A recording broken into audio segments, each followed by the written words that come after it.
चलिए, स्वागत है आप सभी बच्चों का। और अभी के टेस्ट में हम लोग बात करेंगे आज 9th-10th के 53 नंबर सेट का। और देखते हैं इसमें क्या क्या प्रश्न है बच्चे। बड़े अच्छे अच्छे प्रश्न हैं। पहला ही प्रश्न देखिए, लाजवाब है। कह रहा है क्या कि किसी धातु के क्लोराइड में 60% क्लोरीन है ना। धातु के क्लोराइड में कितना परसेंट क्लोरीन है? तो 60% आपको क्लोरीन दिया हुआ है। कह रहा है कि धातु का तुल्यांकी है ना, तुल्यांकी भार क्या होगा? इक्विवेलेंट वेट निकालना है। देखिए, अगर क्लोरीन कितना है तो भैया 60% है। तो आपको जो मेटल है, कोई भी मेटल है, मान लीजिए मेटल है, मेटल कोई भी मान लेते हैं एक्स है मेटल, तो ये कितना परसेंट हो जाएगा? तो 40% हो जाएगा। और आपको इक्विवेलेंट वेट निकालना है। तो भाई इसका क्लोरीन का इक्विवेलेंट वेट कितना होता है? तो 35.5 होता है। तो आपको इसका निकालना है। मान लीजिए इसका एक्स है ना, तो एक्स है। हाँ, ये देखिए यहाँ पर कुछ और कर लीजिए, मेटल है एम और ये एक्स निकालना है। तो x बराबर क्या होगा? तो भाई साहब किसका निकालना है? तो धातु का निकालना है। तो 40% बटा क्या 60% गुना क्या आपको इक्विवेलेंट वेट ऑफ क्लोरीन 35.5। तो इसको कर लीजिए हल। तो ये आ जाएगा लगभग आपको 23.67 है ना। तो इक्विवेलेंट वेट हो जाएगा किसका? तो आपको ये हो जाएगा आपके धातु का तुल्यांकी भार हो जाएगा। देखिए किस तरह से बनाते हैं, बड़ा आसान सा तरीका है बनाने का।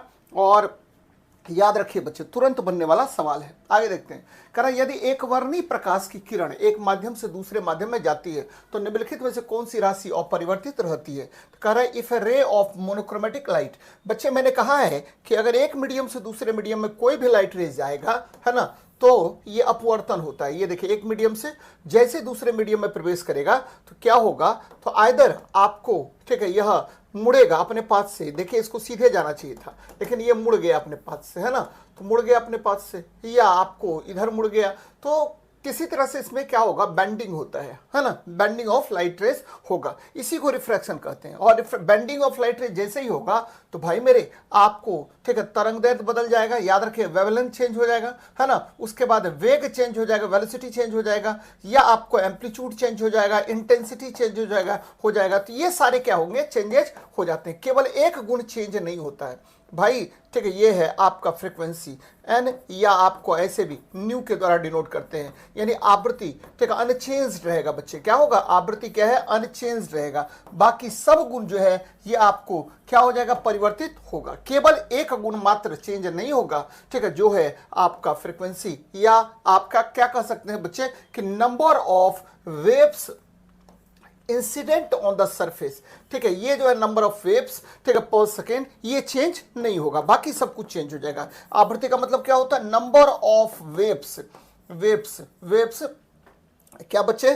Passed from one two another medium. याद रखना है, ये चेंज नहीं होगा। Passed from one two another medium बच्चे, ठीक है। एक मीडियम से दूसरे मीडियम में जो नंबर ऑफ वेव्स है, ठीक है, पर सेकेंड, ये चेंज नहीं होगा। Number of waves passed from one medium to another medium, one medium to another medium, ये केवल आपको चेंज नहीं होगा। तो ये बातें ध्यान में रखिएगा बच्चे, बहुत महत्वपूर्ण है। बराबर आपसे क्वेश्चन यहां पर पूछेगा, तो ध्यान में रखिएगा। आवृत्ति चेंज नहीं होगा, बाकी सारा गुण क्या होगा? आपका परिवर्तित हो जाएगा, है ना। तो ये ध्यान में रखिएगा। आगे बढ़ते हैं। कह रहा है कि जब किसी वस्तु को C और F के बीच रखा जाता है तो अवतल दर्पण में आकृति कहां बनेगी? यानी कनकेव मिरर में C और F के बीच में आपको ऑब्जेक्ट को रखा जा रहा है। तो देख लेते हैं। C और F के बीच में ऑब्जेक्ट को रख करके ये देखिए बच्चे, तो अवतल दर्पण बोल रहा है। तो ये है आपका अवतल दर्पण, है ना, अवतल दर्पण है। और ये देखिए C और F के बीच में, ये देखिए, इसको बोलते हैं पोल, है ना। इसको बोलते हैं क्या भाई मेरे? इसको फोकस बोलते हैं, और इसको बोलते हैं सेंटर ऑफ कर्वेचर। इसी के बीच में ऑब्जेक्ट है। तो भाई साहब अगर C और F के बीच में ऑब्जेक्ट है तो चला लाइट रेज एक चला parallel to the principal axis, है ना, और वापस लौट गया कहां से? फोकस से। और एक लाइट रेज हमेशा कहां से गुजरता है? तो भैया ये, ठीक है, सेंटर ऑफ कर्वेचर से गुजरता है। देखिए कहां इमेज बना? तो भैया इमेज का फॉर्मेशन होगा आपको C और इन्फिनिटी के बीच में, है ना। तो C के बाद, है ना, कहां बन रहा है? तो C के बाद बन रहा है। अगर फोकस पर रहता तो अनंत पर बनता, लेकिन C और F के बीच में है। तो बच्चा मेरे जैसे ही C और F के बीच में है तो ध्यान में रखिएगा कि प्रतिबिंब बनेगा C के बाद बनेगा, है ना, C के बाद बनेगा, है ना। और किसके बीच? तो अनंत के बीच। कैसा बनेगा? तो भैया ये इमेज का फॉर्मेशन होगा, ध्यान में रखिएगा, ये होगा इनवॉल्टेड होता है। क्या होता है? इनवॉल्टेड होता है। एक बात, है ना। दूसरी बात क्या, ठीक है, आपको लार्जर देन द ऑब्जेक्ट होगा, यानी आपको बड़ा होगा, लार्जर देन द ऑब्जेक्ट होगा, यानी आपके जो ऑब्जेक्ट है, वस्तु है, उससे बड़ा होगा। याद रखना बच्चे, ये उल्टा होता है। कैसा होता? उल्टा होता है।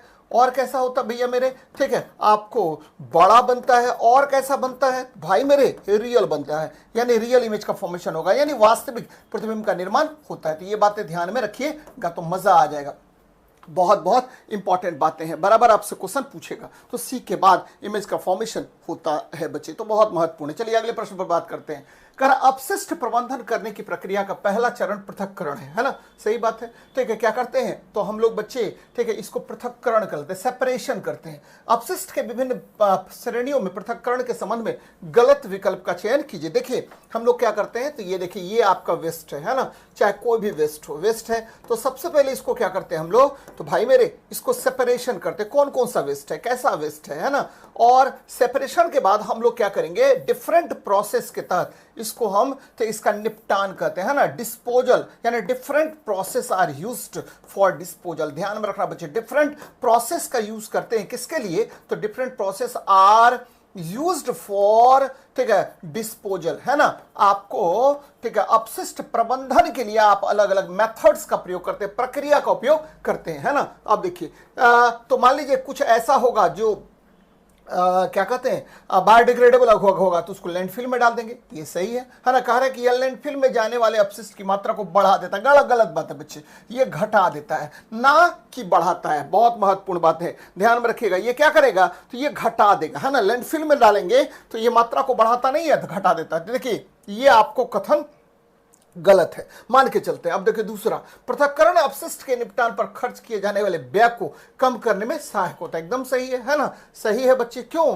क्योंकि जब सेपरेशन करेंगे तो अब जब मेथड का यूज करेंगे तो आपको कचरा की मात्रा कम हो जाएगी, जिससे क्या होगा, पैसा कम खर्च होगा। या उन सामग्रियों की पहचान करने में सहायक होता है जिन्हें राजस्व अर्जित करने के लिए बेचा जाता है। एकदम सही है बच्चे। मान लीजिए कि धातु यहाँ है, बहुत बहुत दुर्लभ धातु भी आप क्या कर सकते हैं, वेस्ट में कलेक्ट कर सकते हैं, जिसका यूज आपको बेचेंगे तो क्या होगा, वहां से पैसा आएगा। तो गलत यही हो गया, केवल आपको आंसर हो जाएगा ए नंबर, 74 का ए नंबर आपका आंसर हो जाएगा। महत्वपूर्ण है। अगला प्रश्न देखते हैं क्या कह रहा है। यहां देखिए, आयनिक त्रिज्याओं के लिए निम्नलिखित में से कौन सी सही क्रम सही है। तो देखिए इस तरह के प्रश्न में क्या करना पड़ेगा, आपको जानना पड़ेगा। क्या जानना पड़ेगा कि कैसे निकालेंगे आयनिक त्रिज्या, है ना। तो आयनिक त्रिज्या का कैसा क्रम होगा, तो भैया आपको पता होगा, ये देखिए, है ना, ये देखिए, ये क्या है, तो हाइड्रोजन H- है, तो ये आयनिक त्रिज्या सबसे बड़ा होगा। इसके बाद क्या होना चाहिए था, इसका होना चाहिए था, ठीक है, क्योंकि ये इसने एक इलेक्ट्रॉन त्याग दिया तो ये गलत हो गया। अब जरा देखिए इस पर, है ना, एल्यूमिनियम 3, तो ये देखिए 10 इलेक्ट्रॉन हो गया, है ना। और Mg2+, ये देखिए ये क्या होगा, तो भैया ये भी 10 इलेक्ट्रॉन हो गया, सम इलेक्ट्रॉनिक है, ये भी 10 इलेक्ट्रॉन हो गया, ये सम इलेक्ट्रॉनिक है ना। अब जरा इस पर बात कीजिए, तो ये देखिए ये क्या होगा, ये 10 इलेक्ट्रॉन है, इसका भी 10 इलेक्ट्रॉन, इसका भी 10 इलेक्ट्रॉन, और इसका भी 10 इलेक्ट्रॉन है बच्चे। तो अब देखिए क्या कह रहा है, क्वेश्चन में क्या कहता है, ठीक है, ध्यान में रखिएगा। क्रम की बात कर रहा है, सबसे बड़ा कौन होगा, क्या होगा, नहीं होगा, है ना। तो ये कह रहा है कि निम्नलिखित में कौन सा सही क्रम है, क्रम हमको नहीं पता है। देखिए कि याद रखना, ये तो पहले ही कट गया, है ना। मैंने क्या कहा कि देखिए H- जो है इसका सबसे बड़ा होगा, उसके बाद ये H होगा, है ना, क्योंकि इसने एक इलेक्ट्रॉन त्यागा नहीं है, यहां पर एक इलेक्ट्रॉन ऑलरेडी अवेलेबल है, ये प्रोटॉन है बच्चे, इसका आकार सबसे छोटा होगा, है ना। तो ध्यान में रखिएगा, ये पहले ही गलत काट दिया मैंने। अब हम आते हैं आइसो इलेक्ट्रॉनिक्स के कंसेप्ट पर, ध्यान में रखिएगा बच्चे। आइसो इलेक्ट्रॉनिक्स का कंसेप्ट कहता है कि देखिए, है ना, देखिए, ठीक है, आपको आपके जो है न्यूक्लियस में, है ना, न्यूक्लियस में, इन न्यूक्लियस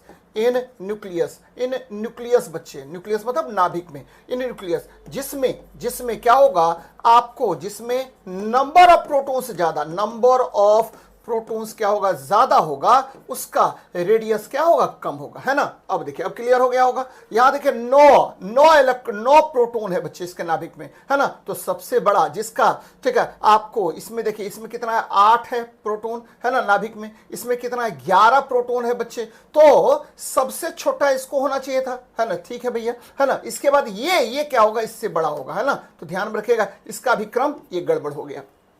ध्यान में रखना बच्चे, इसमें नाभिक में 9 प्रोटॉन है, इसमें 8 प्रोटॉन है, इसमें 11 प्रोटॉन है। तो सबसे, ठीक है, बड़ा कौन होगा, तो जिसका नाभिक में सबसे कम प्रोटॉन होगा। तो भैया ये, ठीक है, 8 प्रोटॉन है, तो ये सबसे बड़ा त्रिज्या होना चाहिए था। अब इस पर आते हैं, है ना। जरा इसको देखिए बच्चे, यहां क्या हुआ, तो इसके नाभिक में 13 प्रोटॉन है ना, इसके नाभिक में क्या है 12 प्रोटॉन है, इसके नाभिक में क्या है भैया 7 प्रोटॉन है। तो सबसे बड़ा कौन होगा, तो ये होगा, है ना। तो देखिए क्रम भी सही दिया हुआ, तो आंसर आपका सही हो गया कौन सा, बी नंबर। तो ध्यान में रखना बच्चे, बड़ा महत्वपूर्ण सवाल है, बराबर आपसे क्वेश्चन पूछेगा, अब फंसाएगा आपको, तो आपको फंसना नहीं है। देखिए किस तरह से आंसर मारते हैं। चलिए अगले प्रश्न पर बात करते हैं। यहां देखिए भाई मेरे कहा बेंजोइक अम्ल का सूत्र क्या होता है, तो ये है बेंजोइक अम्ल, है ना बच्चे, बेंजोइक अम्ल होता है ना, सोडियम बेंजोएट, याद रखना बच्चे, ठीक है। आपको क्या करते हैं में, तो ये बच्चे इसको बेंजोइक एसिड बोलते हैं, बेंजोइक एसिड कहा जाता है जनरली, ठीक है। आपको क्या करने के लिए, तो बच्चे जंग का दाग साफ करने के लिए इसका प्रयोग करते हैं, जंग का दाग, है ना, जंग का दाग साफ करने में उपयोग होता है, साफ करने में उपयोग करते हैं, करने में उपयोग करते हैं बच्चे, बेंजोइक अम्ल का जनरली, है ना, उपयोग करते हैं। ये बड़ा इंपॉर्टेंट है, करते हैं खास करके सोडियम बेंजोएट का। चलिए अच्छी बात है। तो ये फॉर्मूला हो गया C6H5COH। ये क्या हुआ भैया, तो ये हो गया फिनॉल, याद रखना ये क्या हुआ, फिनॉल हो गया। और फिनॉल को आप कार्बोलिक एसिड भी कहते हैं, कार्बोलिक एसिड भी कहा जाता है, एकदम समझिएगा, कार्बोलिक एसिड कहते हैं। और जबकि ये क्या है भैया, तो ये है आपका टोल्यूइन, क्या हुआ, टोल्यूइन, या मिथाइल बेंजीन भी इसको कह सकते हैं आप, है ना। तो टोल्यूइन है ना, टोल्यूइन है। बराबर आपसे क्वेश्चन पूछेगा कि टोल्यूइन का सूत्र क्या होता है, तो 6,6,6,H5CH3 होता है। चलिए अगले प्रश्न पर बात करते हैं। राइबोन्यूक्लिक एसिड में निम्न में से कौन सा नाइट्रोजन युक्त क्षार उपस्थित नहीं है। बच्चे डीएनए और आरएनए में, है ना, डीएनए और आरएनए दोनों की बात करते हैं, डीएनए और आरएनए दोनों में क्या होता है, तो दोनों में आपको प्यूरिन और पैरिमिडीन पाया जाता है, ध्यान में रखिएगा। दोनों में क्या पाया जाएगा, तो दोनों में प्यूरिन, है ना, प्यूरिन और आपको पायरिमिडीन पाया जाता है, ध्यान में रखिएगा। ये नाइट्रोजनस बेस होता है, प्यूरिन और क्या, तो भैया मेरे ये पायरिमिडीन होता है, प्यूरिन और पायरिमिडीन, ध्यान में रखना, पायरिमिडीन याद रखिएगा, है ना। दो तरह के क्षारक पाए जाते हैं, प्यूरिन और पायरिमिडीन। अब देखिए प्यूरिन में क्या होता है, तो भैया आपको प्यूरिन में एडिनिन और ग्वानिन दोनों सही है ना, तो याद रखना दोनों में एडिनिन और ग्वानिन पाए जाते हैं, कोई बात नहीं है ना। आरएनए में, है ना, याद रखना बच्चे कि दोनों में प्यूरिन क्या हुआ, दोनों में प्यूरिन जो है आपको कौन पाया जाएगा, तो भैया मेरे दोनों में प्यूरिन एडिनिन और ग्वानिन पाए जाते हैं, कोई प्रॉब्लम नहीं है। अब देखिए ठीक है, पायरिमिडीन जो है डीएनए में थायमीन और साइटोसिन पाए जाते हैं, पायरिमिडीन थायमीन और साइटोसिन पाए जाते हैं, लेकिन आरएनए में आपको थायमीन के स्थान पर यूरेसिल आ जाता है और बच्चे साइटोसिन अपने जगह पर है ना, ध्यान में रखना है। और ठीक है, याद रखना है कि डीएनए में इन डीएनए, याद रखना इन डीएनए क्या होता है, तो भैया एडेनिन बटा थायमीन, हाँ याद रखना है, एडेनिन आप बटा क्या थायमीन बराबर क्या होगा, ग्वानिन बटे साइटोसिन होता है। एडेनिन किससे जुड़ेगा, तो ध्यान में रखिएगा, एडेनिन जुड़ता है थायमीन के साथ, ग्वानिन किसके साथ जुड़ता है, तो ये देखिए ट्रिपल हाइड्रोजन बॉन्ड है, ये साइटोसिन के साथ जुड़ता है। बच्चे एक चीज और याद रखना है कि एडेनिन किसके साथ जुड़ेगा, तो याद रखना ये यूरेसिल के साथ जुड़ेगा, किसमें, आरएनए में, हो ना। और ग्वानिन किसके साथ जुड़ेगा, तो साइटोसिन के साथ जुड़ेगा। तो ये बातें याद रखनी चाहिए बच्चे, किसमें, तो ये आरएनए में होता है। तो आपको क्लियर हो गया होगा, क्लियर क्या मैंने क्लियर किया कि देखिए आपको जो आपका ठीक है आरएनए है, इसमें थायमीन के स्थान पर ठीक है क्या पाया जाता है, तो यूरेसिल पाया जाता है, ये यूरेसिल पाया जाता है। तो क्वेश्चन क्या कर रहा है, देखिए राइबोन्यूक्लिक एसिड में कौन सा नाइट्रोजन युक्त क्षारक उपस्थित नहीं होता है, तो भैया एडेनिन ठीक है तो उपस्थित होता है, और ठीक है थायमीन उपस्थित नहीं होता, इसके स्थान पर क्या होगा, तो भैया इसके स्थान पर यूरेसिल होता है। तो क्लियर हो गया होगा, है ना, मजेदार सवाल है बच्चे। आगे देखिए, है ना, कारक किसी दो चालक के प्रतिरोधों को क्रमशः समांतर क्रम में एवं श्रेणी क्रम में जोड़ा जाता है, तो 12 ओम और श्रेणी क्रम में, है ना बच्चे, और समांतर क्रम में जोड़ा है। समांतर क्रम में कितना भैया, तो 1/R1 प्लस 1/R2 बराबर क्या होता है भैया, ये दिया हुआ है आपको 12 ओम, कोई प्रॉब्लम नहीं, 12 ओम। और यहां देखिए 50 ओम है ना, 50 ओम है बच्चे, तो R1 प्लस R2 बराबर क्या दिया हुआ है, तो भैया ये 50 ओम दिया हुआ है। अब क्या करेंगे, है ना, क्या करेंगे, जरा देखिए मेरी बात समझिएगा जरा, है ना। ये R1 और R2 की बात अगर हम करते हैं तो ध्यान में रखिएगा, ये हो जाएगा R1 इंटू R2, अब बटा क्या हुआ R1 प्लस R2, ये ध्यान में रखिएगा। और सीरीज में तो आप सही समझे, है ना। अब देखिए इसको हम कर रहे हैं क्या अच्छी से क्या बोलते हैं, विकल्प से बात करते हैं, तो विकल्प से करिए, 30 गुना 20 है ना बच्चे, अब बटा क्या 30 प्लस 20, ध्यान दीजिएगा। और 30 20 कितना, 50। देखिए 50 ओम सही है, सीरीज में सही है। जरा हम समांतर क्रम में भी देख लेते हैं, 30 प्लस 20 है ना। चलिए बच्चे, तो ये हो गया 3 दूनी 6, 600 आ गया, बटा क्या हुआ 50 आ गया, तो ये काटिए और ये 12 ओम आ गया। तो ध्यान में रखिए बच्चे, आपको यहां पर क्या है, तो पैरेलल क्रम और सीरीज क्रम आपका सही है ना। तो ये आपको आंसर यही हो जाएगा। जरा इसको करके देखिए, है ना। तो 10 गुना 40 अब बटे 10 प्लस 40 यानी 50 हो गया, है ना। इसको काट देंगे तो 8 ओम हो गया, लेकिन सीरीज पैरेलल में देखिए 8 ओम है नहीं, 12 ओम है, तो ये नहीं होगा। जरा इसको करके देखते हैं, तो 35 गुना 15 अब बटे 35 प्लस 15, ध्यान में रखिए बच्चे, 35 प्लस 15 यानी 50 हो गया, है ना। और देखिए 5 तिया 15 और 5 10 ही 50, है ना। और इसको काटिए तो 35 तिया कितना हो गया, 5 तिया 15 का 5 हाथ में 1, 3 तिया 9 1 10, 105 बटे 10 यानी 10.5। तो ये भी गलत हो गया, है ना। तो आपको सही कौन है, तो विकल्प के आधार पर आपको तुरंत सवाल बन जाएगा, है ना। एग्जाम हॉल में इसी तरह से बनाना है, आपको विकल्प के आधार पर बनाना है। ऐसा नहीं है कि आप जो है ना किसी तरह से बना लीजिए भैया, है ना। तो आपको विकल्प के ही आधार पर आपको सवाल बनानी चाहिए। चलिए अच्छी बात है। नेक्स्ट देखते हैं क्या हमारा क्वेश्चन कह रहा है। ये देखिए, कह रहा है कि उत्तक का निर्माण मृत कोशिकाओं से होता है। ये देखिए बच्चे, आपको एक ही है जिसका निर्माण मृत कोशिकाओं से होता है, उसका नाम है क्या, तो भैया ये डेड सेल्स से बनता है। कौन, स्क्लेरेनकाइमा, मृत कोशिका का बना होता है। ध्यान में रखिएगा, मृत कोशिका का बना होता है। कौन, तो आपको स्क्लेरेनकाइमा बना होता है। और ये भी ध्यान में रखना बच्चा मेरे, क्या ध्यान में रखना है कि आपको ध्यान में रखना है कि स्क्लेरेनकाइमा जो है ये काफी दृढ़ होता है। स्क्लेरेनकाइमा क्या होगा, दृढ़ होगा, दृढ़, है ना। स्क्लेरेनकाइमा क्या होता है, दृढ़। दृढ़ का मतलब क्या होता है, काफी ज्यादा स्ट्रॉन्ग होगा, है ना। यांत्रिक, है ना, यांत्रिक सपोर्ट प्रदान करेगा। यांत्रिक सपोर्ट बच्चे, यांत्रिक क्या करेगा, तो दृढ़ता प्रदान करता है, यांत्रिक सपोर्ट प्रदान करता है, मैकेनिकल सपोर्ट प्रदान करेगा। दृढ़ होगा, यांत्रिक, ठीक है। यांत्रिक आपको क्या देगा, अवधारणा प्रदान करेगा, है ना, सपोर्ट प्रदान करता है। कौन, तो बच्चे स्क्लेरेनकाइमा। और पेरेन्काइमा क्या होता है, तो ये भी ध्यान में रखना है कि पेरेन्काइमा जो है इसमें आपको याद रखना बच्चे, पेरेन्काइमा जो है इसमें आपको क्या होता है, एयर फिल्ड होता है, एयर फिल्ड होता है और काफी तक हल्का होता है। जबकि कोलेनकाइमा जो है ये लचीला होता है बच्चे, कोलेनकाइमा क्या होगा, लचीला होता है। तो ये भी ध्यान में रखिएगा, बड़ा इंपॉर्टेंट है, बराबर क्वेश्चन पूछेगा, है ना। तो आपको ये चाहे वो ठीक है स्क्लेरेनकाइमा हो, ध्यान में रखना बच्चे, स्क्लेरेनकाइमा हो, या आप कहिए क्या भाई मेरे पेरेन्काइमा हो, या आप क्या कहिए भैया मेरे, है ना, ध्यान में रखना कोलेनकाइमा हो, ये सारे जो है ना ये कौन से हैं, तो भैया मेरे ये जो है ना आपको, है ना, प्लांट टिश्यू, प्लांट क्या है बच्चे, प्लांट टिश्यूज है। और ये क्या है, तो बच्चे प्लांट कॉम्प्लेक्स, है ना, कॉम्प्लेक्स मत बोलिए, तो बच्चे परमानेंट टिश्यूज है ना, परमानेंट सिंपल टिश्यूज है, परमानेंट सिंपल टिश्यूज होता है ना, परमानेंट सिंपल टिश्यू इसको कहते हैं, है ना।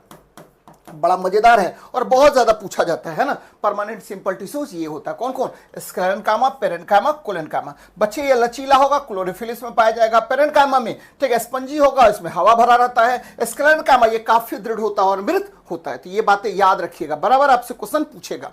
चलिए नेक्स्ट देखते हैं। कर H2O2, बच्चे H2O2 का संरचना किसने दिया था, तो भैया ये देखिए ये है H2O2, है ना, इधर ले लीजिए और ये देखिए इसको थोड़ा सा इधर ले लीजिए, है ना, ये H2H2 हाइड्रोजन पेरोक्साइड कहते हैं। एक वैज्ञानिक थे, नाम था थिनार्ड, है ना, थिनार्ड ने इसका स्ट्रक्चर दिया था बच्चे। थिनार्ड ने ठीक है आपको इसकी संरचना दी थी, इसकी संरचना दी थी किसने, थिनार्ड नामक वैज्ञानिक ने संरचना दी थी। और ये है क्या, तो भैया मेरे ये जो है ना हाइड्रोजन पेरोक्साइड है, तो ये स्ट्रक्चर इसका है ना। और चूंकि 101 डिग्री एंगल होता है का कोण होता है बच्चे इस में, तो आपके HOH में है ना 101 डिग्री का कोण होता है। तो ये थोड़ा सा गड़बड़ है, यहां से ध्यान में रखना है बच्चे, ये गड़बड़ है, ये आंसर हो जाएगा, C नंबर आपका आंसर हो जाएगा। इसने ठीक से देखा नहीं क्वेश्चन को।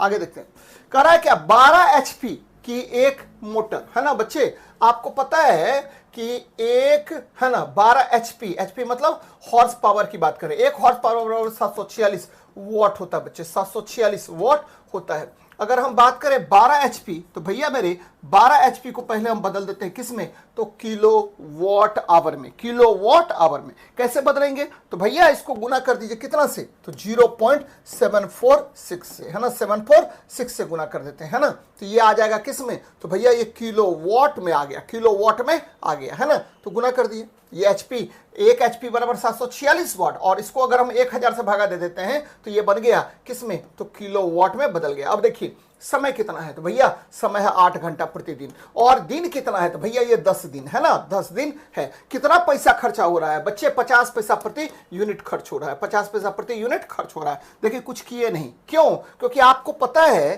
कि यूनिट विद्युत खपत निकालने के लिए क्या करते हैं बच्चे, तो यूनिट विद्युत खपत निकालने के लिए सर आप करते हैं, क्या करते हैं, ठीक है सर आप करते हैं पावर गुना एन गुना टी बटा क्या 1000, ये फॉर्मूला है बच्चे, है ना। तो वही बात यहां पर किए हैं। तो भैया ये पावर है ना, ये देखिए इसको मैंने क्या किया, पावर को वाट में था, तो ये था एचपी में था, इसको मैंने वाट में बदल लिया, है ना बच्चे। और जब हम वाट में बदले तो हमने क्या किया, तो ध्यान दीजिएगा, वाट में जब हम बदले तो याद रखना 12 है, और वाट में बदलिए 746 कर लीजिए, 1 एचपी बराबर, है ना। गुना क्या किए बच्चे, कितना घंटा प्रतिदिन, तो 8 घंटा प्रतिदिन, और क्या बच्चे, तो यहां देखिए 10 दिन, है ना। पावर गुना एन गुना टी हो गया, है ना, टी हो गया टोटल डेज। और कितना इक्विपमेंट है, तो एक ठो मोटर है, इसीलिए एन का मान क्या हो गया 1 हो गया भाई मेरे, है ना। और बटा क्या 1000, ये देखिए ये सवाल, है ना, यही किया मैंने। और भाई कितना पैसा प्रति यूनिट है, 50 पैसा प्रति यूनिट है।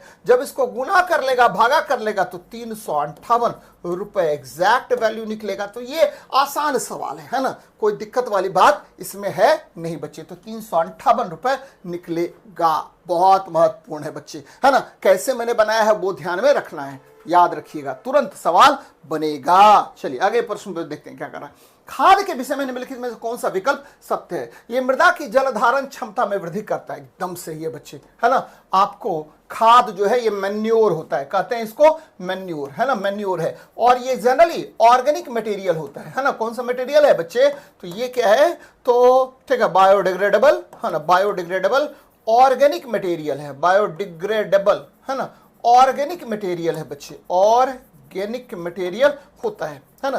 तो बायोडिग्रेडेबल ऑर्गेनिक मटेरियल है कौन, तो आपका मैन्योर। और भाई मेरे, है ना, ये क्या करता है, गैसों के विनिमय को रोकने के लिए मृदा को अरंधरी बनाता है, ये भी सही है, इसको भी मान लीजिए सही है ना। और यह मित्र जीवाणुओं की संख्या में वृद्धि करता है, ये भी सही है। यह मृदा की संरचना को बेहतर बनाता है। देखिए ये औरंधरी बोल रहा है, ये हमको गड़बड़ लग रहा है, रंध्री होना चाहिए था बच्चे। देखिए इंग्लिश पढ़ते हैं, this makes the soil impervious to prevent exchange of gases. नहीं बच्चे, अगर गैस का एक्सचेंज नहीं होगा तो गड़बड़ हो जाएगा, तो रंध्री बनाना चाहिए, ना कि औरंधरी बनाना चाहिए, तो ये गड़बड़ हो गया आपको, है ना। तो मैन्योर क्या करता है, तो आपके, है ना, आपके ठीक है सॉइल को, याद रखा बच्चे, आपके सॉइल को ये सॉइल को क्या बनाएगा, तो सॉइल को रंध्री बनाता है, रंध्री बनाता है, यानी आराम से एक्सचेंज ऑफ ऑक्सीजन हो बच्चे, गैसेस का एक्सचेंज आराम से हो। तो ए सी डी पक्का है, सही है, तो आंसर हो जाएगा कौन सा, तो आपका सी नंबर आंसर हो जाएगा। एकदम ध्यान में रखना बच्चे, बहुत महत्वपूर्ण है। चलिए अगले प्रश्न पर बात करते हैं। क्या करा, प्लाज्मिड क्या होता है भैया मेरे, प्लाज्मिड जो है ना, ठीक है, आपको कैरियर है ना, याद रखना, प्लाज्मिड जो है, ठीक है, यह क्या होता है, एक तरह से कैरियर ऑफ डीएनए होता है, कैरियर ऑफ डीएनए होता है। खास करके आपको क्रिस्पर 9, याद रखना बच्चे, क्रिस्पर 9 में आजकल क्या करते हैं, ठीक है, ये क्रिस्पर 9 एक तरह से वाहक प्लाज्मिड होता है, जो ठीक है आपको जीन को, है ना, जीन को ठीक है ट्रांसफर करने का काम करता है, जीन को ट्रांसफर करने में उपयोगी होता है। ध्यान में रखना बच्चे, जीन को ट्रांसफर करने में उपयोगी होता है कौन, तो आपका जो प्लाज्मिड होता है। एक्चुअली इसको हम जनरली जीवाणु से प्राप्त करते हैं, तो कभी कभी इसको जीवाणु का डीएनए भी कह सकते हैं, जीवाणु का, ठीक है, क्या कह देंगे, जीवाणु का डीएनए भी इसे कहा जा सकता है बच्चे, तो ध्यान में रखिएगा, है ना। तो जीवाणु में उपस्थित डीएनए को आप प्लाज्मिड कह सकते हैं, लेकिन आपको याद रखना बच्चे कि जीवाणु में जो डीएनए होता है उसको, ठीक है, न्यूक्लियोइड भी कहते हैं। ध्यान में रखना, जीवाणु में जो डीएनए होता है, ठीक है, उसको आप न्यूक्लियोइड भी कहते हैं, न्यूक्लियोइड भी कहा जाता है। तो ये भी ध्यान में रखिएगा, बड़ा महत्वपूर्ण है। यानी आपको प्लाज्मिड एक तरह से कैरियर ऑफ डीएनए है, जो आजकल जेनेटिक इंजीनियरिंग में बहुत ज्यादा उपयोग करते हैं बच्चे। ध्यान में रखना है कि इसका उपयोग किसमें करेंगे, तो आजकल जेनेटिक इंजीनियरिंग में बहुत ज्यादा किया जाता है, ठीक है, used, highly used in genetic engineering. याद रखना बच्चे, हाईली यूज्ड इन, ठीक है, जेनेटिक इंजीनियरिंग, एकदम ध्यान में रखना, बड़ी अच्छी बात है बच्चे। जेनेटिक इंजीनियरिंग में इसका बहुत ज्यादा उपयोग हम करते हैं, है ना। बड़ा महत्वपूर्ण ये कंसेप्ट है। चलिए तो याद रखना है बच्चे। चल आगे प्रश्न को देखते हैं। कह रहा संकर यौगिक FeCN4- है ना, FeCN6 3- और FeCl4- का क्या होगा भाई मेरे। जितना लिगेंड की संख्या होती है, याद रखना है, लिगेंड की जितनी संख्या है, लिगेंड की जितनी संख्या, लिगेंड है ना, ये लिगेंड है बच्चे, यहां 6 ले लीजिए, है ना, 6 ले लीजिए बच्चे। लिगेंड, नंबर ऑफ लिगेंड्स, याद रखना नंबर ऑफ लिगेंड्स, है ना, जितना भी लिगेंड्स का नंबर है, लिगेंड्स, यही क्या कहलाएगा, तो आपको है कोऑर्डिनेशन नंबर कहलाता, कोऑर्डिनेशन नंबर कहलाता। ध्यान में रखिए बच्चे, कोऑर्डिनेशन नंबर कहलाता। ये क्वेश्चन में गड़बड़ दिया हुआ है ना, ये FeCN6 कर लीजिए, है ना। ये देखिए बच्चे, तो क्या होगा, तो ये लिगेंड की संख्या यानी CN का संख्या कितना है, तो भैया CN की संख्या जो है वो 6 है ना। दूसरे वाले ऑप्शन में भी CN की संख्या कितनी है, तो 6 है, ठीक है। तीसरे वाले ऑप्शन में Cl की संख्या कितनी है, तो भैया 4 है। तो यही आपको क्या हुआ, कोऑर्डिनेशन नंबर हो जाता है, ठीक है। जितना लिगेंड की संख्या है, नंबर ऑफ लिगेंड्स, याद रखना बच्चे, नंबर ऑफ लिगेंड्स, यही आपको कोऑर्डिनेशन संख्या हो जाता है। तो देखिए कहां पर क्या है, तो भैया ये ऑप्शन है 664, यही आपका आंसर हो जाएगा। याद रखिएगा कि जितना चार्ज अवेलेबल है ना, तो मैंने क्या कहा, नंबर ऑफ, ठीक है, लिगेंड्स बराबर क्या बच्चे, नंबर ऑफ लिगेंड्स बराबर कोऑर्डिनेशन नंबर, कोऑर्डिनेशन नंबर, है ना, एकदम ध्यान में रखिएगा, कोऑर्डिनेशन नंबर हो गया। लेकिन ठीक है, आपको total number of charge on, ठीक है, आपको क्या बच्चे, तो आयंस, है ना, total number of charge on ions, इसको क्या कहते हैं, तो चार्ज ऑन आयंस, इसको कहते हैं ऑक्सीडेशन नंबर, है ना, ऑक्सीडेशन नंबर, ऑक्सीडेशन नंबर कहते हैं। ध्यान में रखना बच्चे। तो इसका ऑक्सीडेशन नंबर कितना होगा, तो 4 - 4 होगा। इसका ऑक्सीडेशन नंबर कितना होगा, ये टोटल का, तो भैया आपको 3 हो जाएगा, है ना, आप -3 होगा। इसका टोटल ऑक्सीडेशन नंबर कितना होगा, तो भैया यहां पर -1 हो जाएगा। तो ये ध्यान में रखिएगा, बड़ा मजेदार कंसेप्ट है, याद रखिएगा बच्चे। आगे देखते हैं। कह रहा आपको 3 प्रतिरोधक दिया जा रहा है, ठीक है, आपको जिसका प्रतिरोध R है, कितने तरह से संयोजन करेंगे, तो भैया सबसे पहले तो 3 प्रतिरोधक है, एक देखिए सीरीज में ऐसे डाल दीजिए, है ना, पहला ये कंसेप्ट हो गया, सीरीज में, इन सीरीज, है ना। दूसरा देखिए क्या करते हैं, तो भैया दूसरा करेंगे कि तीनों को पैरेलल में डाल दीजिए, तीनों को क्या कर लीजिए, पैरेलल में डाल दीजिए। ये देखिए पैरेलल में आ गया, पैरेलल में आ गया, है ना, तीनों को पैरेलल में दे दिए, कोई बात नहीं है ना। इन सीरीज हो गया, इन पैरेलल, पैरेलल, पैरेलल हो गया। और क्या करेंगे, तो एक को रखिए ऐसे, है ना, और 2 को डाल दीजिए किसमें, सीरीज में। ध्यान में रखिए बच्चे, एक को हमने क्या किया, ऐसे कर लिया, है ना, तो ये भी एक क्रम हो गया, है ना, 3 है। और क्या करेंगे, तो और क्या करते हैं, तो ये देखिए आपको, है ना, एक और क्रम हो सकता है। कैसे होगा एक क्रम और, तो भाई मेरे, ठीक है, एक क्रम और भी हो सकता है ना।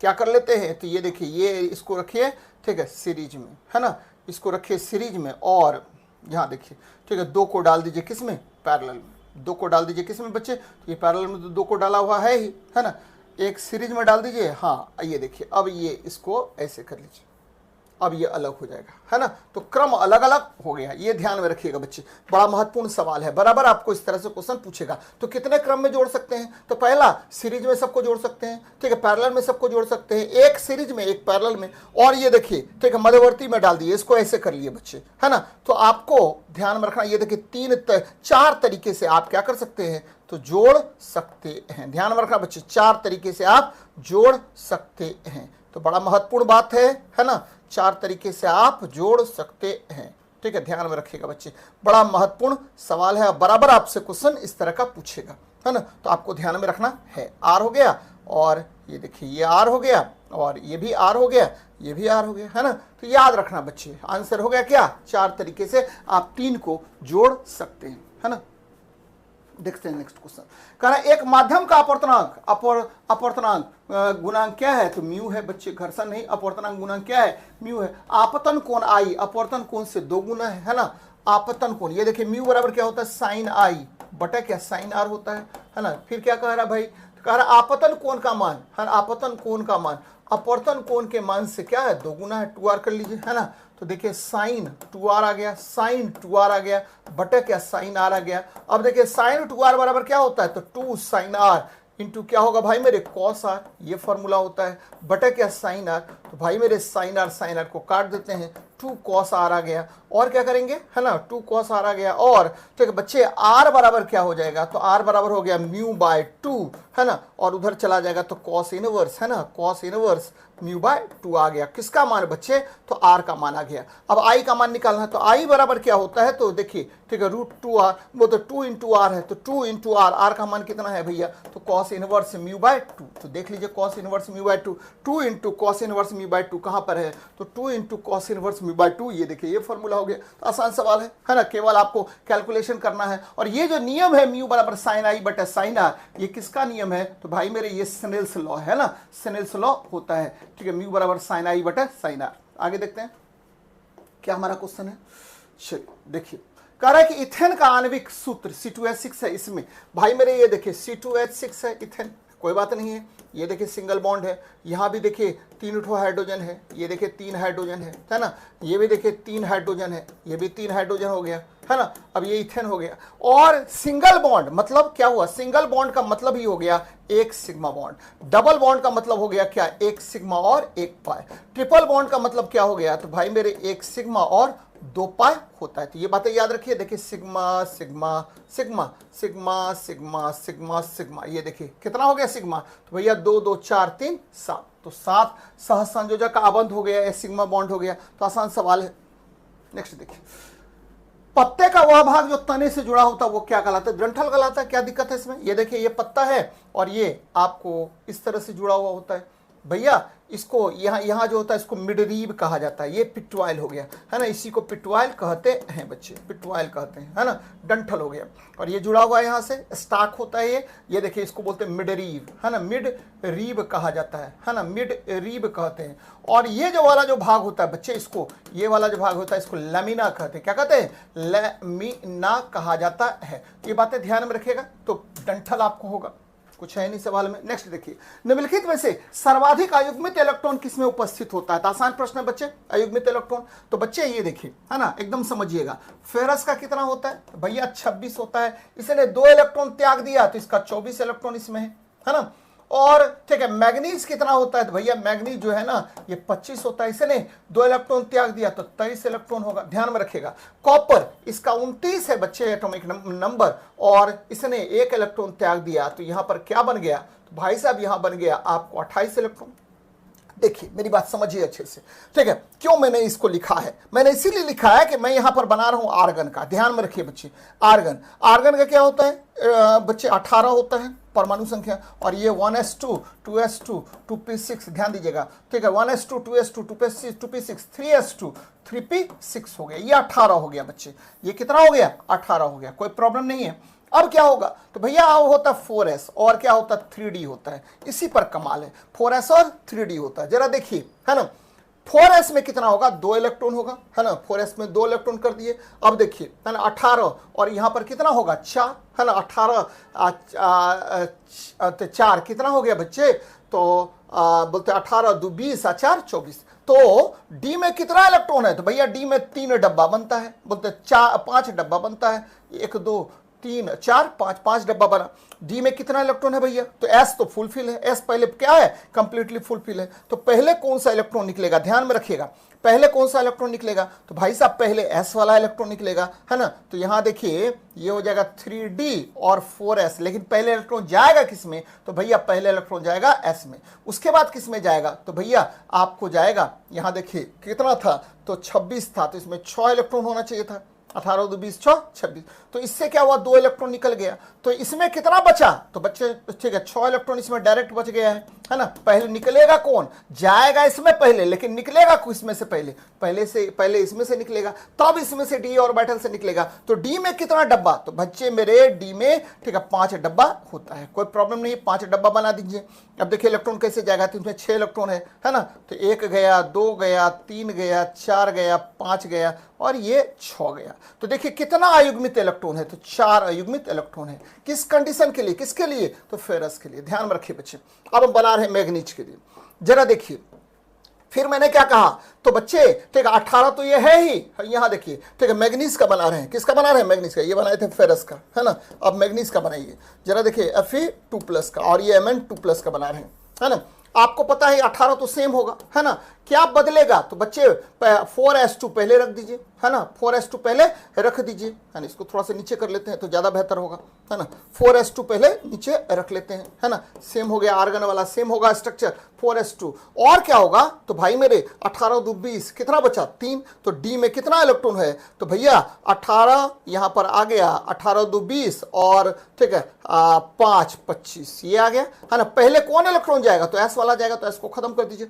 डी में कितना है, तो बच्चे 5 है ना, 5 इलेक्ट्रॉन है, तो भैया 5 ठो डब्बा बना, है ना, 5 ठो डब्बा बना, 1 2 3 4 और क्या 5, तो बच्चे 5 ठो यहां पर क्या हुआ आपका इलेक्ट्रॉन हो गया, कौन अयुग्मित इलेक्ट्रॉन। चलिए थोड़ा सा और आगे बढ़ते हैं, ठीक है। आप आते हैं कॉपर में बच्चे, कॉपर का क्या होता है, तो भाई साहब कॉपर का भी उसी तरह से लिखेंगे, कॉपर का स्ट्रक्चर लिखिए बच्चे, इलेक्ट्रॉनिक कॉन्फ़िगरेशन लिखते हैं 1s2 2s2 2p6 देखिए 3s2, है ना, उसके बाद क्या 3p6 और यहां देखिए बच्चे तो 3d10 और 4s1 है ना, 4s1 है, तो यहां पर एक ही इलेक्ट्रॉन को बाहर निकाले, इसको बाहर निकाल दीजिए, तो भैया ये d ऑर्बिटल है, तो d ऑर्बिटल में बताइए 5 ठो डब्बा होता है ना, और ये गया ये गया ये गया ये गया ये गया, है ना, ये गया ये गया ये गया ये गया, कोई अयुग्मित बचा नहीं बच्चे, इसमें कोई अयुग्मित इलेक्ट्रॉन नहीं होगा, इसमें 5 अयुग्मित इलेक्ट्रॉन होता है, 5 अनपेयर्ड इलेक्ट्रॉन होगा, और इसमें आपको 4 अनपेयर्ड इलेक्ट्रॉन होता है। तो भाई साहब ठीक है, आपको सबसे ज्यादा कह रहा है कि सर्वाधिक अयुग्मित इलेक्ट्रॉन किसमें उपस्थित होता है, तो भैया इसमें मैग्नीज में उपस्थित होता है। देखिए इस तरह से बनाइएगा तो मजा आएगा आपको,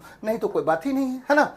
एक फोटोन और एक इलेक्ट्रॉन और एक यूरेनियम नाभिक, सभी की तरंगदैर्घ्य क्या है, समान है, photon electron and uranium nucleus all having same, है ना, क्या बच्चे वेवलेंथ, तो कह रहा है कि the one with the highest energy, तो आपको याद रखना बच्चे इन फोटोन क्या होता है, इन ठीक है, इन आपको रेडिएशन, इन रेडिएशन याद रखिएगा, इन रेडिएशन एनर्जी, है ना, आपको रेडिएशन एनर्जी में किसमें बच्चे, तो आपको विकिरण ऊर्जा में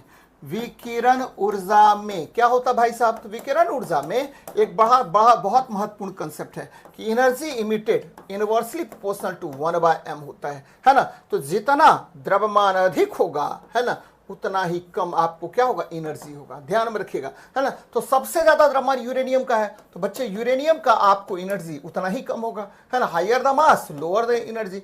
फोटोन का मास ठीक है बहुत कम होगा, लगभग नेग्लिजिबल होता है, इसीलिए सबसे ज्यादा एनर्जी किसका होगा, तो फोटोन का होगा। तो बच्चे इस कंसेप्ट को एकदम याद रखना है आपको, बराबर आपसे क्वेश्चन पूछेगा। नेक्स्ट देखते हैं, कारण मनुष्यों में निम्नलिखित में से कौन सा अंतःस्रावी ग्रंथि ठीक है युग्म के रूप में नहीं होता। बच्चे एड्रिनल, आपको पता है कि ब्रिक के ऊपर आपको एड्रिनल पाया जाता है ना, तो 2 ठो होगा बच्चे ग्लैंड, है ना, 2 ठो है।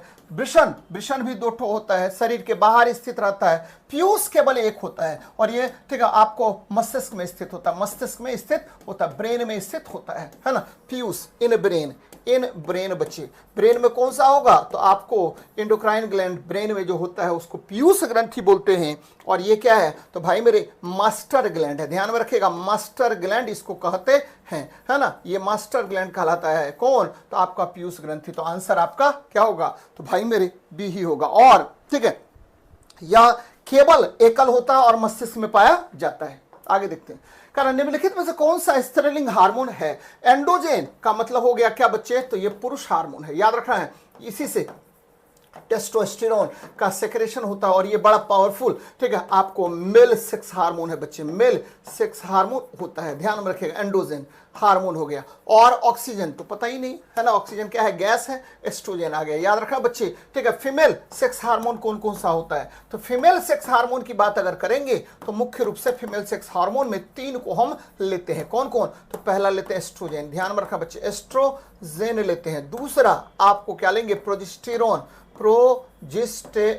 लेते हैं। और तीसरा क्या लेते हैं, तो भाई मेरे रिलैक्सिन लेते हैं। तो 3 मुख्य आपको क्या है, फीमेल सेक्स हार्मोन होता है, कौन कौन, एस्ट्रोजन, प्रोजेस्टेरोन और रिलैक्सिन। तो बच्चे ध्यान में रखिएगा। आगे देखते हैं, क्या करा, किसी तापक कुंडली को 2 बराबर भागों में बांटकर, अब उनमें केवल एक ही भाग में हीटर में किया जाता है उपयोग, तो हीटर में उत्पन्न उष्मा क्या हो जाएगी। बच्चे आपको पता है कि हीटर में उत्पन्न उष्मा, है ना, हीटर में उत्पन्न उष्मा क्या होता है, तो भाई साहब ये होता है आपको H बराबर I² RT। चूंकि आपको ठीक है क्या करना है, तो भैया मेरे ठीक है, ये देखिए पोटेंशियल को सेम करना है ना, तो V/R का होल स्क्वायर कर लीजिए, है ना, इंटू R इंटू क्या टी क्या है, समय है ना। तो अब देखिए क्या होगा भाई, है ना, हीटर में, इन हीटर, तो आपको याद रखना है, ये देखिए वी स्क्वायर, है ना, बटा क्या होगा आर स्क्वायर, है ना, और इंटू क्या हो जाएगा बच्चे, तो आर इंटू क्या टी, कोई बात नहीं है, इसको काट दीजिए भैया, ये हो जाएगा वी स्क्वायर बटे आर, है ना, इंटू टी आ गया, कोई प्रॉब्लम नहीं है। हीटर में उत्पन्न उष्मा कह रहा है कि अब भागों में काटकर अब उसके केवल एक ही भाग का उपयोग किया जाता है। तो भैया रेसिस्टेंस, है ना, याद रखिएगा, ठीक है, रेसिस्टेंस जो है लेंथ का प्रोपोर्शनल होता है ना, और ठीक है ये देखिए, है ना, जितना ज्यादा, ये देखिए, है ना, क्या हो गया, तो भैया ये ठीक है आपको H बराबर हो गया क्या, तो आई, तो वी स्क्वायर बटे क्या आर इंटू क्या बच्चे, तो टी आ गया, कोई प्रॉब्लम नहीं है ना, आधा कर देते हैं, है ना। तो ये देखिए पहला तो H मान लेते हैं, दूसरा को मान लीजिए H1, तो H1 बराबर क्या हुआ, वी स्क्वायर तो सेम ही है, समय भी सेम ही है, तो R को R बटे 2 कर दीजिए, कोई प्रॉब्लम नहीं, है ना। प्रतिरोध आधा हो जाता है, क्योंकि जब ठीक है भाग तोड़ेंगे तो तार टूटेगा तो आपको ठीक है आपका जो है प्रतिरोध भी आधा हो जाएगा, तो आधा कर लिए हम लोग, है ना। अब देखिए क्या करते हैं, H1 आप बटे क्या कर लीजिए H कर लीजिए बच्चे, H1 बटे H बराबर क्या हो जाएगा, ये हो जाएगा वी स्क्वायर बटे क्या, है ना, आर, ये ऊपर चला गया 2 इंटू क्या हो जाएगा, तो भाई मेरे 2 इंटू ये ऊपर चला गया, है ना, 2 इंटू बच्चे 2 इंटू वी स्क्वायर बटे क्या हो गया, तो आर इंटू टी कर लीजिए, है ना बच्चे, तो आर इंटू ऊपर में ही टी होगा, है ना, आर इंटू टी कर दीजिए, एकदम सिंपल है बच्चे, आर इंटू टी। अब बटे क्या हुआ, तो भैया ये वी स्क्वायर आर इंटू क्या कर लीजिए टी कर लीजिए, तो ये वी स्क्वायर आर को काट दीजिए, टी और टी को काट दीजिए, यानी H1 अब बटे H बराबर कितना हो गया, तो 2 आ गया बच्चे, है ना। तो H1 जो नया उष्मा होगा वो कितना गुना हो जाएगा, तो पहले के 2 गुना हो जाएगा, पहले के क्या होगा 2 गुनी उष्मा हो जाती है। तो एकदम सिंपल है बच्चे, ध्यान में रखिएगा किस तरह से मैंने निकाला है इसको, कि ठीक है आधा करने पर क्या हो जाएगा, तार को तोड़ने पर ठीक है प्रतिरोध भी आधा हो जाता है, उसके आधार पर यह उष्मा क्या होगा 2 गुना हो जाएगा। तो एकदम सिंपल है, आगे देखते हैं।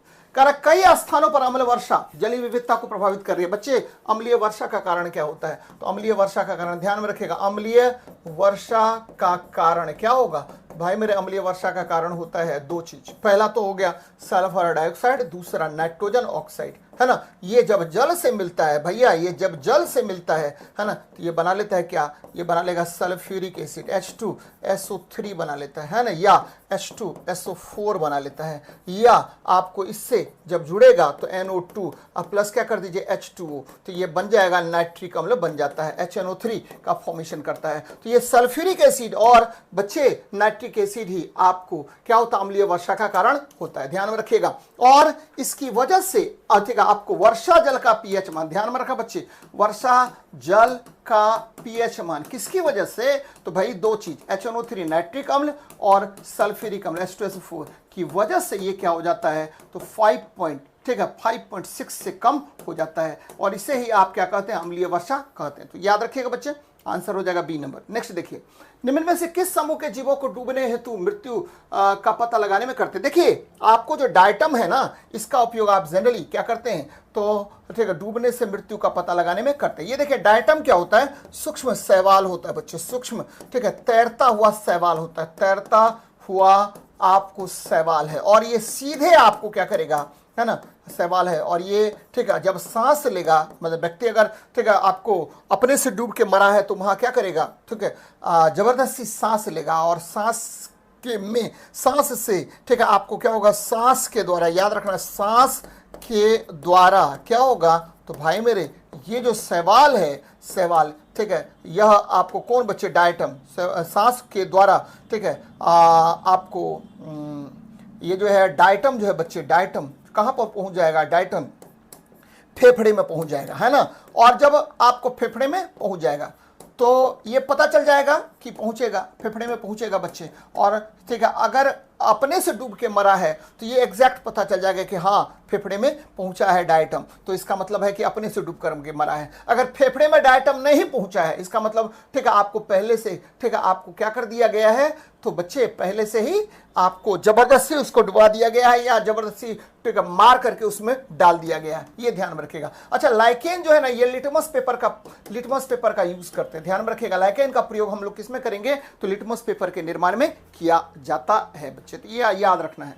चलिए, एक कण स्थिर अवस्था में 20 सेकंड तक नियत त्वरण से गति कर रहा है ना। 10 सेकंड में कण द्वारा चले गई दूरी S1 और 10 सेकंड में चली गई दूरी S2 हो, तो निकालिए। तो भाई मेरे आसान प्रश्न है, यहां देखिए, है ना, यहां देखिए, ये चला 10 सेकंड तक, 10 सेकंड तक ये प्रारंभ में किससे चल रहा है, तो u बराबर 0 से चल रहा है और त्वरण यहां पर फिक्स है ना, a त्वरण से, इसमें भी a त्वरण से, है ना। लेकिन यहां वेग बदल जाएगा बच्चे, प्रारंभिक वेग यहां कितना होगा, तो भाई आपको पता है v बराबर u प्लस at होता है, तो यहां पर v का काम करेगा ये, है ना। तो u का मान तो 0, a 10 गुना क्या कर दीजिए बच्चे, ठीक है, 10 गुना आपको a आ जाएगा, यानी v बराबर 10a आ गया, है ना।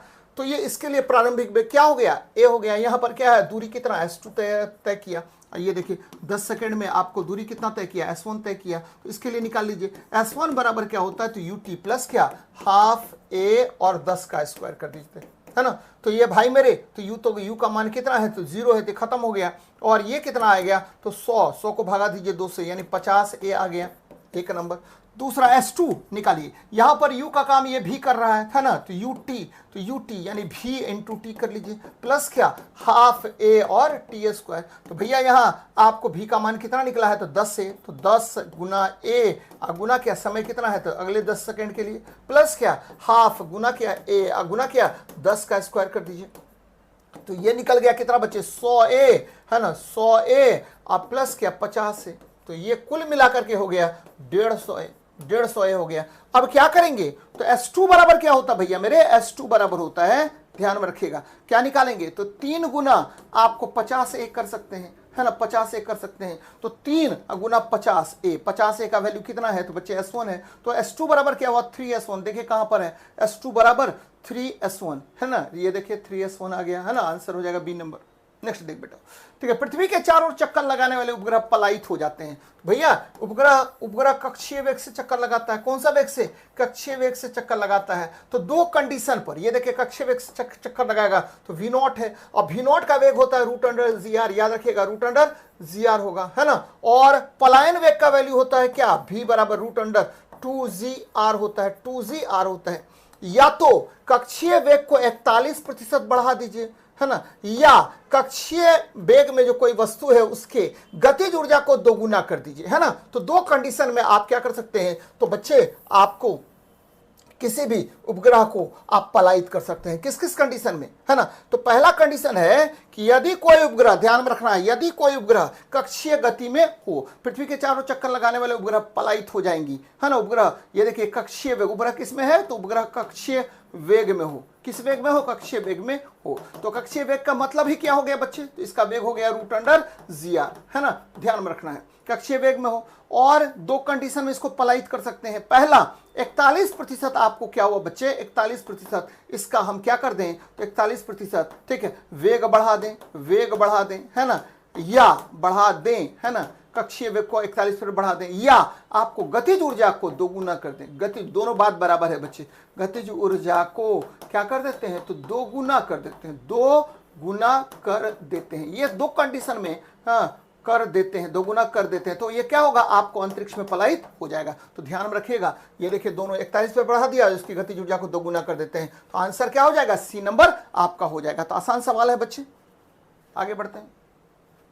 ये देखिए इसका क्या होगा नाम, तो दोनों तरफ से देखिए क्या है, तो देखिए बच्चे इधर से अगर करते हैं तो ये 1 हो गया, 2 हो गया, 3 हो गया, 4 हो गया, 5 हो गया, है ना। इधर से करते हैं तो क्लोरीन आपको क्या है, तो बच्चे अभिक्रियाशील समूह है, तो अभिक्रियाशील समूह है, तो इसको ले लेते हैं क्या, सब्स्टिट्यूएंट लेते हैं बच्चे। तो इधर से कीजिए नंबरिंग, 1 और 2, है ना, 3 और 4 और क्या 5, तो 5 पे मिथाइल आ जाएगा, 4 पे मिथाइल आ गया, और 2 पे क्लोरीन, तो 2 क्लोरो, है ना, क्योंकि पहले इसी को लिखेंगे 2 क्लोरो। और कितने पर है बच्चे मिथाइल, तो 4 मिथाइल, 2 क्लोरो 4 मिथाइल, और क्या हो जाएगा भाई मेरे, ठीक है। तो ये देखिए पेंटेन है ना, पेंटेन कर लीजिए, पेंटेन कर लीजिए। देखिए आंसर क्या होगा, तो भाई साहब एकदम सिंपल क्वेश्चन है ना। आंसर क्या हो गया, तो आंसर हो जाएगा, याद रखिएगा, 2 क्लोरो 4 मेथिल पेंटेन।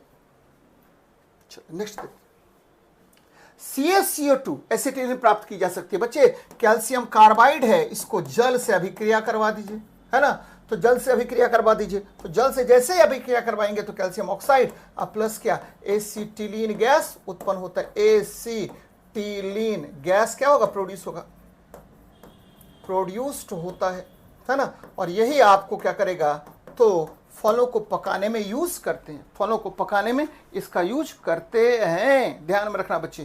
तो क्या करेंगे, केवल ठंडे जल से इसकी अभिक्रिया करवा दीजिए, गर्म करने की आवश्यकता नहीं है ना। सामान्य जल है, ठंडा जल है ना, ठंडा जल से अभिक्रिया करवाएंगे। चलिए आगे देखते हैं। क्या कर रहा है, किसी इलेक्ट्रॉनिक विन्यास के लिए ग्राउंड स्टेट टर्म सिंबल आधारित है बच्चे, ग्राउंड स्टेट। अच्छा, हाइजेनबर्ग का सिद्धांत क्या कहता है कि देखिए इलेक्ट्रॉन सूक्ष्म कण है और इसका एग्जैक्ट पोजीशन और एग्जैक्ट मोमेंटम आप ज्ञात नहीं कर सकते हैं, इसीलिए इन्होंने एक फॉर्मूला दिया, delta X into delta P greater than equals to H बटा 4 पाई। ठीक है, ये हो गया क्या, हाइजेनबर्ग।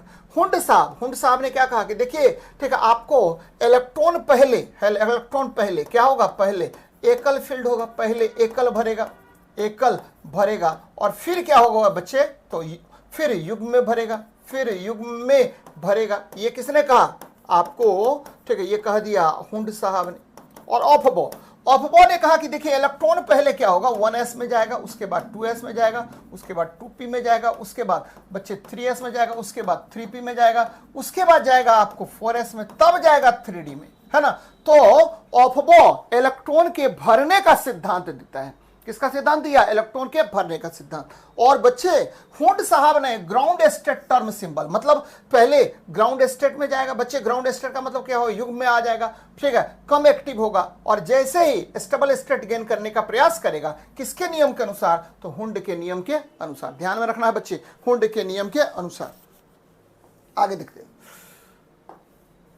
मूसलाजड़ की समझ। देखिए आपको पता है कि एंजियोस्पर्म जो है ना, एंजियोस्पर्म बच्चे ये कितने प्रकार के, तो 2 प्रकार के होते हैं, है ना। एंजियोस्पर्म 2 प्रकार का होगा, एक होता मोनोकॉट, है ना, मोनोकॉट बच्चे, मोनोकॉट, और दूसरा क्या होता है, डायकॉट होता है। तो मोनोकॉट में जो है ना, ये कौन सा जड़ पाया जाता है, तो बच्चे अपस्थानिक जड़, है ना, अपस्थानिक एडवेंटियस रूट, अपस्थानिक जड़ पाया जाता है, अपस्थानिक जड़ पाया जाएगा। जबकि आपको डायकॉट में क्या होता है, तो बच्चे टेप रूट पाया जाता है, मूसला जड़ पाया जाता है ना, एडवेंटियस रूट बोलते हैं, एडवेंटियस रूट कहा जाता है। तो ध्यान में रखिएगा, एडवेंटियस रूट इसमें पाया जाएगा। तो द्विबीजपत्री में ध्यान में रखिएगा, मूसला प्रकार की जड़ किसमें होगी, तो द्विबीजपत्री में होगा, जिसको डायकॉट कहते हैं। तो ध्यान में रखना बच्चे, जिम्नोस्पर्म जो है ना, इसमें नेकेड सीड्स होता है ना, आपको बीज जो है ना खोल के अंदर नहीं होता है, नेकेड सीड्स होता है बच्चे, है ना, नेकेड सीड्स होगा। एंजियोस्पर्म क्या होता है, फूल, है ना, बीज, और बीज बच्चे, बीज किसमें,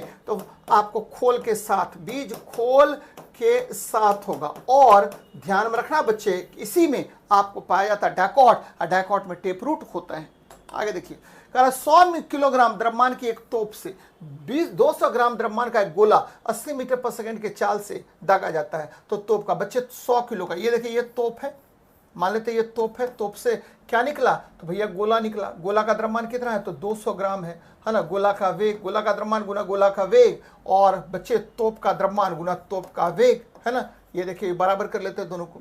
चलिए 100 गुना यू बराबर क्या हुआ, 200 ग्राम है बच्चे, क्या 2 ग्राम है, तो ग्राम है, तो ग्राम को केजी में बदल दिए, 10⁻³ केजी में बदल दिए। अब गुना वेग कितना है, तो 80 मीटर पर सेकंड है, 80 कर लीजिए, कोई बात नहीं, है ना। यू निकाल लीजिए, तो यू बराबर हुआ 200 गुना 10⁻³ गुना 80, है ना, बटा कितना हो गया बच्चे, तो 100 काट लीजिए, 100 दूनी 200, है ना, और 80 दूनी कितना, 160 गुना क्या 10⁻³ है ना बच्चे, ये मीटर में है ना। तो इसको कर लीजिए, कितना आ जाएगा, तो भाई मेरे ठीक है, मीटर को सेंटीमीटर में बदल लीजिए, तो 1 मीटर बराबर 100 सेंटीमीटर होता है, 100 से गुना कर दीजिए, है ना। तो ये देखिए, तो 2 1 3 ये पूरा कट गया, यानी 16 सेंटीमीटर पर सेकेंड। किसके सिद्धांत पे ये बना है, तो संवेग संरक्षण, याद रखना है, 16 सेंटीमीटर पर सेकेंड हो गया। और ये किसके सिद्धांत पर बना बच्चे, तो यह संवेग संरक्षण पर आधारित है, यह संवेग संरक्षण पर आधारित है, ध्यान में रखना बच्चे,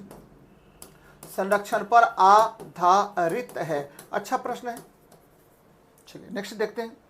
करा निम्नलिखित में से किसके अधिकतम पैर होते हैं? बच्चे सबसे अधिक पैर होगा सहस्त्रपद के, है ना, मिलीपेड के। कहा जाता है कि इसका पैर 750 के आसपास होगा।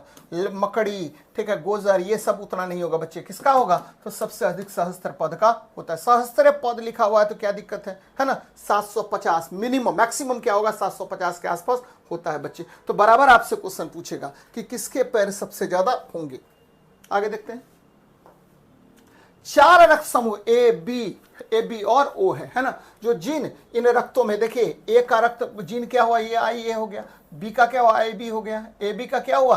तो बच्चे ओ का हो गया क्या? तो आई ओ हो गया। कह रहा है कि निम्न में से किस जीन संयोजन से रक्त समूह ए निर्मित होता है? किस जीन समूह से? बच्चे आपको याद रखना है, या तो आई ए या आई ए आई, है ना, याद रखना बच्चे। इसी से बनता है कौन? तो रक्त समूह आपको बन गया, ठीक है, कौन?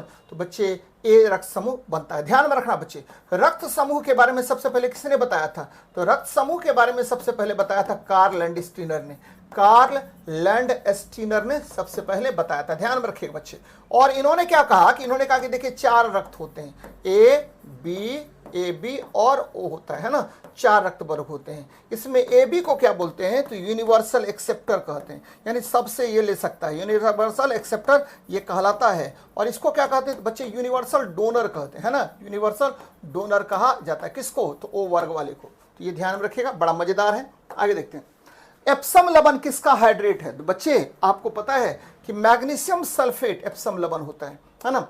ये देखिए एप्सम लवण, एप्सम सॉल्ट, एप्सम सॉल्ट कहा जाता है। एप्सम सॉल्ट जो है ये क्या होता है? तो भैया मैग्नीशियम सल्फेट, और इसमें, ठीक है, आपको 7 हाइड्रेट होता है, यानी MgSO4 इंटू क्या होगा? 7H2O को आप एप्सम सॉल्ट कहते हैं। तो ध्यान में रखिएगा। अच्छा, एक चीज और याद रखना है कि आपका ब्लू विट्रियोल क्या होता है बच्चे? तो ब्लू विट्रियोल जो है ये हो जाता है ना, याद रखना है, copper sulphate CuSO4 into 5H2O होता है। अगर हम बात करें ग्रीन विट्रियोल का, तो ये क्या होगा भाई मेरे? तो ग्रीन विट्रियोल का फॉर्मूला होता है ना, आपको FeSO4 इंटू 7H2O। तो बच्चे ये ध्यान में रखनी चाहिए आपको, बड़ा मजेदार है और बराबर आपसे क्वेश्चन यहां पर पूछेगा।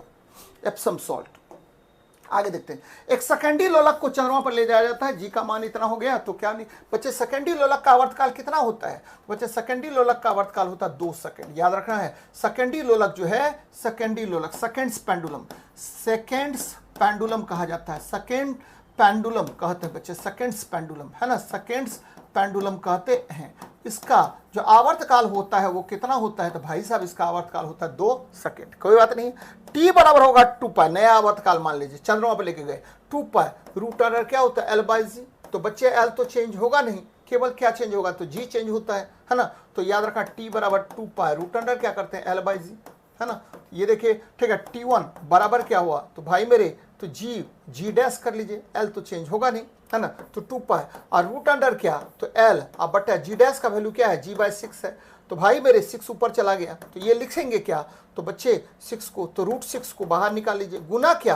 तो बच्चे 2 पाई रूट अंडर L/G, है ना। ये 2 पाई रूट अंडर L/G का वैल्यू कितना है? तो भैया मेरे ये 2 सेकंड है, तो 2 सेकंड पुट कर दीजिए, 2 रूट 6 हो जाएगा। तो नया आवर्तकाल जो है आपको कितना निकलेगा? तो 2 रूट 6 निकल गया बच्चे। तो 2 रूट 6 सेकेंड होगा, है ना।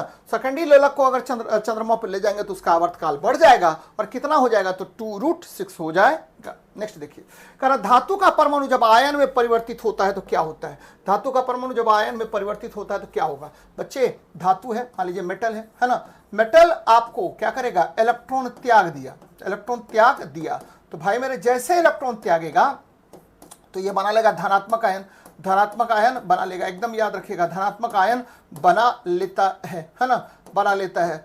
और ठीक है, इसका आयनिक त्रिज्या भी क्या होगी? वो ठीक है एक्चुअली घट जाएगा। और ठीक है, ये क्या करता है बच्चे? धनात्मक आयन बना लेता है और इसका ऑक्सीडेशन हो जाता है, ऑक्सीडेशन बोलते हैं इसका, क्या बोलते हैं? ऑक्सीडेशन होना कहा जाता है। मेटल का क्या हो गया? ऑक्सीडेशन होता है। तो धातु का परमाणु जब आयन में परिवर्तित होता है तो यह इलेक्ट्रॉन दान करता है और ऑक्सीकरण होता है। एकदम सही है बच्चे, है ना। इलेक्ट्रॉन अगर ग्रहण होता तो अपचयन होता, याद रखना है, क्या होता है? अपचयन होता है, रिडक्शन बोलते हैं इसको। चलिए नेक्स्ट देखिए, कह रहा एक वस्तु की उस अवतल शीशे से दूरी ज्ञात करें जिसका वास्तविक प्रतिबिंब का आकार वस्तु के आकार का 4 गुना है। है ना। तो आसान सवाल है बच्चे, कैसे आसान सवाल है, तो मैग्निफिकेशन बराबर होता है क्या, तो बच्चे हाइट ऑफ इमेज, है ना, हाइट ऑफ इमेज बटा हाइट ऑफ ऑब्जेक्ट, है ना। और क्या कह रहा है, ठीक है, और ये होता है आपको, चूंकि दर्पण है तो माइनस भी बटा यू भी होगा, कोई बात नहीं, माइनस भी बटा यू भी हो सकता है बच्चे, ठीक है। आपको फोकस दूरी दिया हुआ, और एक और फॉर्मूला होता है, क्या फॉर्मूला होता है बच्चे, है ना, तो एम बराबर होता है एफ बटे एफ माइनस यू, ये भी फॉर्मूला एक होता है ना। तो बच्चे फोकस दूरी दिया हुआ आपको निकालना है क्या, तो मैग्निफिकेशन, ये देखिए 4 गुना है ना, 4 गुना है, कोई बात नहीं, तो 4 बराबर क्या कर दीजिए, है ना, 10 बटे क्या 10 माइनस यू कर लीजिए, इसको इधर गुना कीजिए, 10 माइनस यू है बच्चा, गुना कीजिए, तो 40 माइनस क्या 4u, 40 माइनस 4u बराबर कितना हुआ 10, इसको इधर कर दीजिए, तो बच्चे 4u बराबर कितना हो गया, तो बच्चे 4u बराबर हो गया, ठीक है, 40 में से 10 को घटा दीजिए, है ना, बराबर 30 आ गया। अब u निकालिए, तो u बराबर क्या हुआ 30 बटे कितना 4, यानी 7.5 सेंटीमीटर। देखिए आंसर क्या होगा, आपको ए नंबर आंसर हो जाएगा। देखिए कितना आसान सवाल है, आसान तरीके से मैंने बनाया है और आपको जाननी चाहिए बच्चे, बहुत महत्वपूर्ण है। बराबर आपसे क्वेश्चन इस तरह का पूछेगा, फंसाएगा आपको, है ना। कहिए कि सर इसमें तो थोड़ा सा गड़बड़ी लग रहा है, क्यों गड़बड़ी लग रहा है ना, इसीलिए गड़बड़ी लग रहा है कि सर कौन सा दर्पण है, तो भैया अवतल दर्पण है ना, अवतल दर्पण है। तो अवतल दर्पण के लिए याद रखना, अवतल दर्पण के लिए क्या होगा, के लिए अवतल दर्पण के लिए, है ना, तो ये देखिए इसको इधर कर दिए, गुना कीजिए, 10 चौके 40 माइनस यू, कोई प्रॉब्लम नहीं, है ना, ठीक है बच्चे, 7.5 सेंटीमीटर ही होगा आंसर। चलो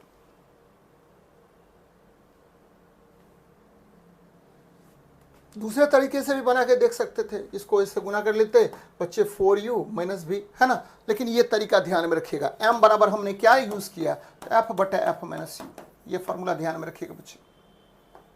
नेक्स्ट देखिए, 1 मीटर लंबे नाइक्रोम के तार का प्रतिरोध कितना है, 6 ओम है, 70 सेंटीमीटर का कितना होगा, भैया आपको पता है कि, ठीक है, आपका प्रतिरोध दिया हुआ है, तो आसान सवाल है, क्योंकि रेसिस्टेंस जो है ना आपको डायरेक्टली प्रोपोर्शनल टू लेंथ होता है, higher the length higher the resistance, lower the length lower the resistance होता है। चलिए कोई बात नहीं है ना। क्या कह रहा है बच्चे कि आपको 1 मीटर का इतना है, यानी 100 सेंटीमीटर का आपको दिया हुआ है, कितना 6 ओम, है ना, इसीलिए आपको निकालना है कितना 70 सेंटीमीटर वाले का, है ना, 6 ओम, और 70 सेंटीमीटर वाले का निकालना है, तो 6 गुना 70 बटा क्या कर दीजिए 100, 6 70 42, 420 बटा 100, यानी काट दीजिए 4.2 ओम हो जाएगा, आंसर हो जाएगा ए नंबर। देखिए आसान सवाल है।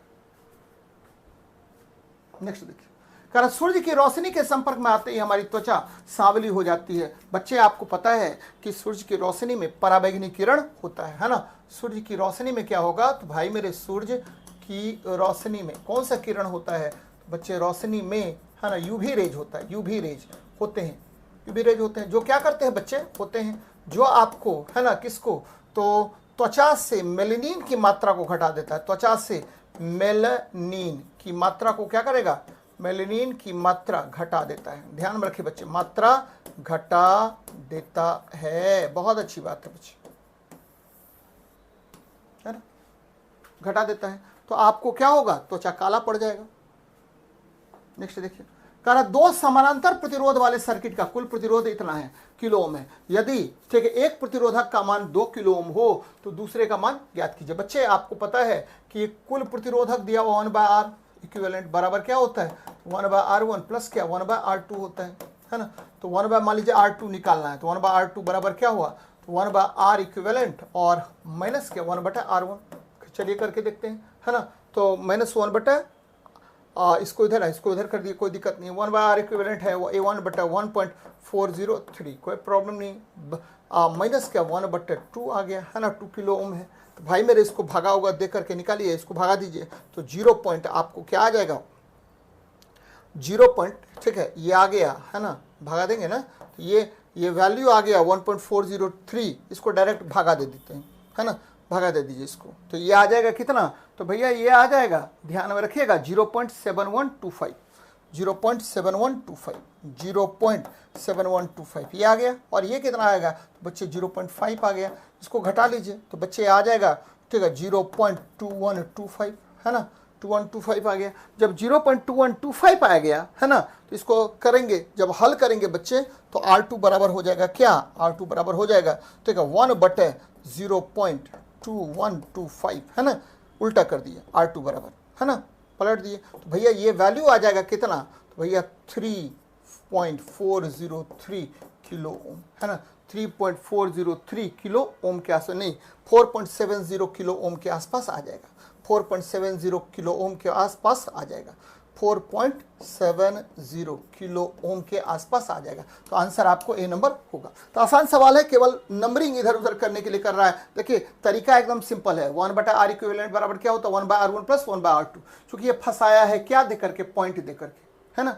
चलिए आगे देखते हैं, विद्युत चुंबकीय तरंगों का वेग क्या होता है बच्चे, इलेक्ट्रोमैग्नेटिक वेव्स जो है ना, ध्यान में रखिएगा कि इसका वेग होता है 3 × 10⁸ मीटर पर सेकेंड है ना। यह आपको विद्युत क्षेत्र और चुंबकीय क्षेत्र के प्रभाव के कारण उत्पन्न होता है। यह जो है आपको उदासीन होता है ना, ध्यान में रखना बच्चे, ये न्यूट्रल होता है ना, बराबर आपसे क्वेश्चन पूछेगा। और ठीक है बच्चे, यह निर्वात में भी गमन कर सकता है, यह निर्वात में भी गमन कर सकता है, यह निर्वात में भी गमन कर सकता है, एकदम ध्यान में रखना बच्चे, कर सकता है। चलिए बहुत अच्छी बात, 3 × 10⁸ मीटर पर सेकेंड आ गया।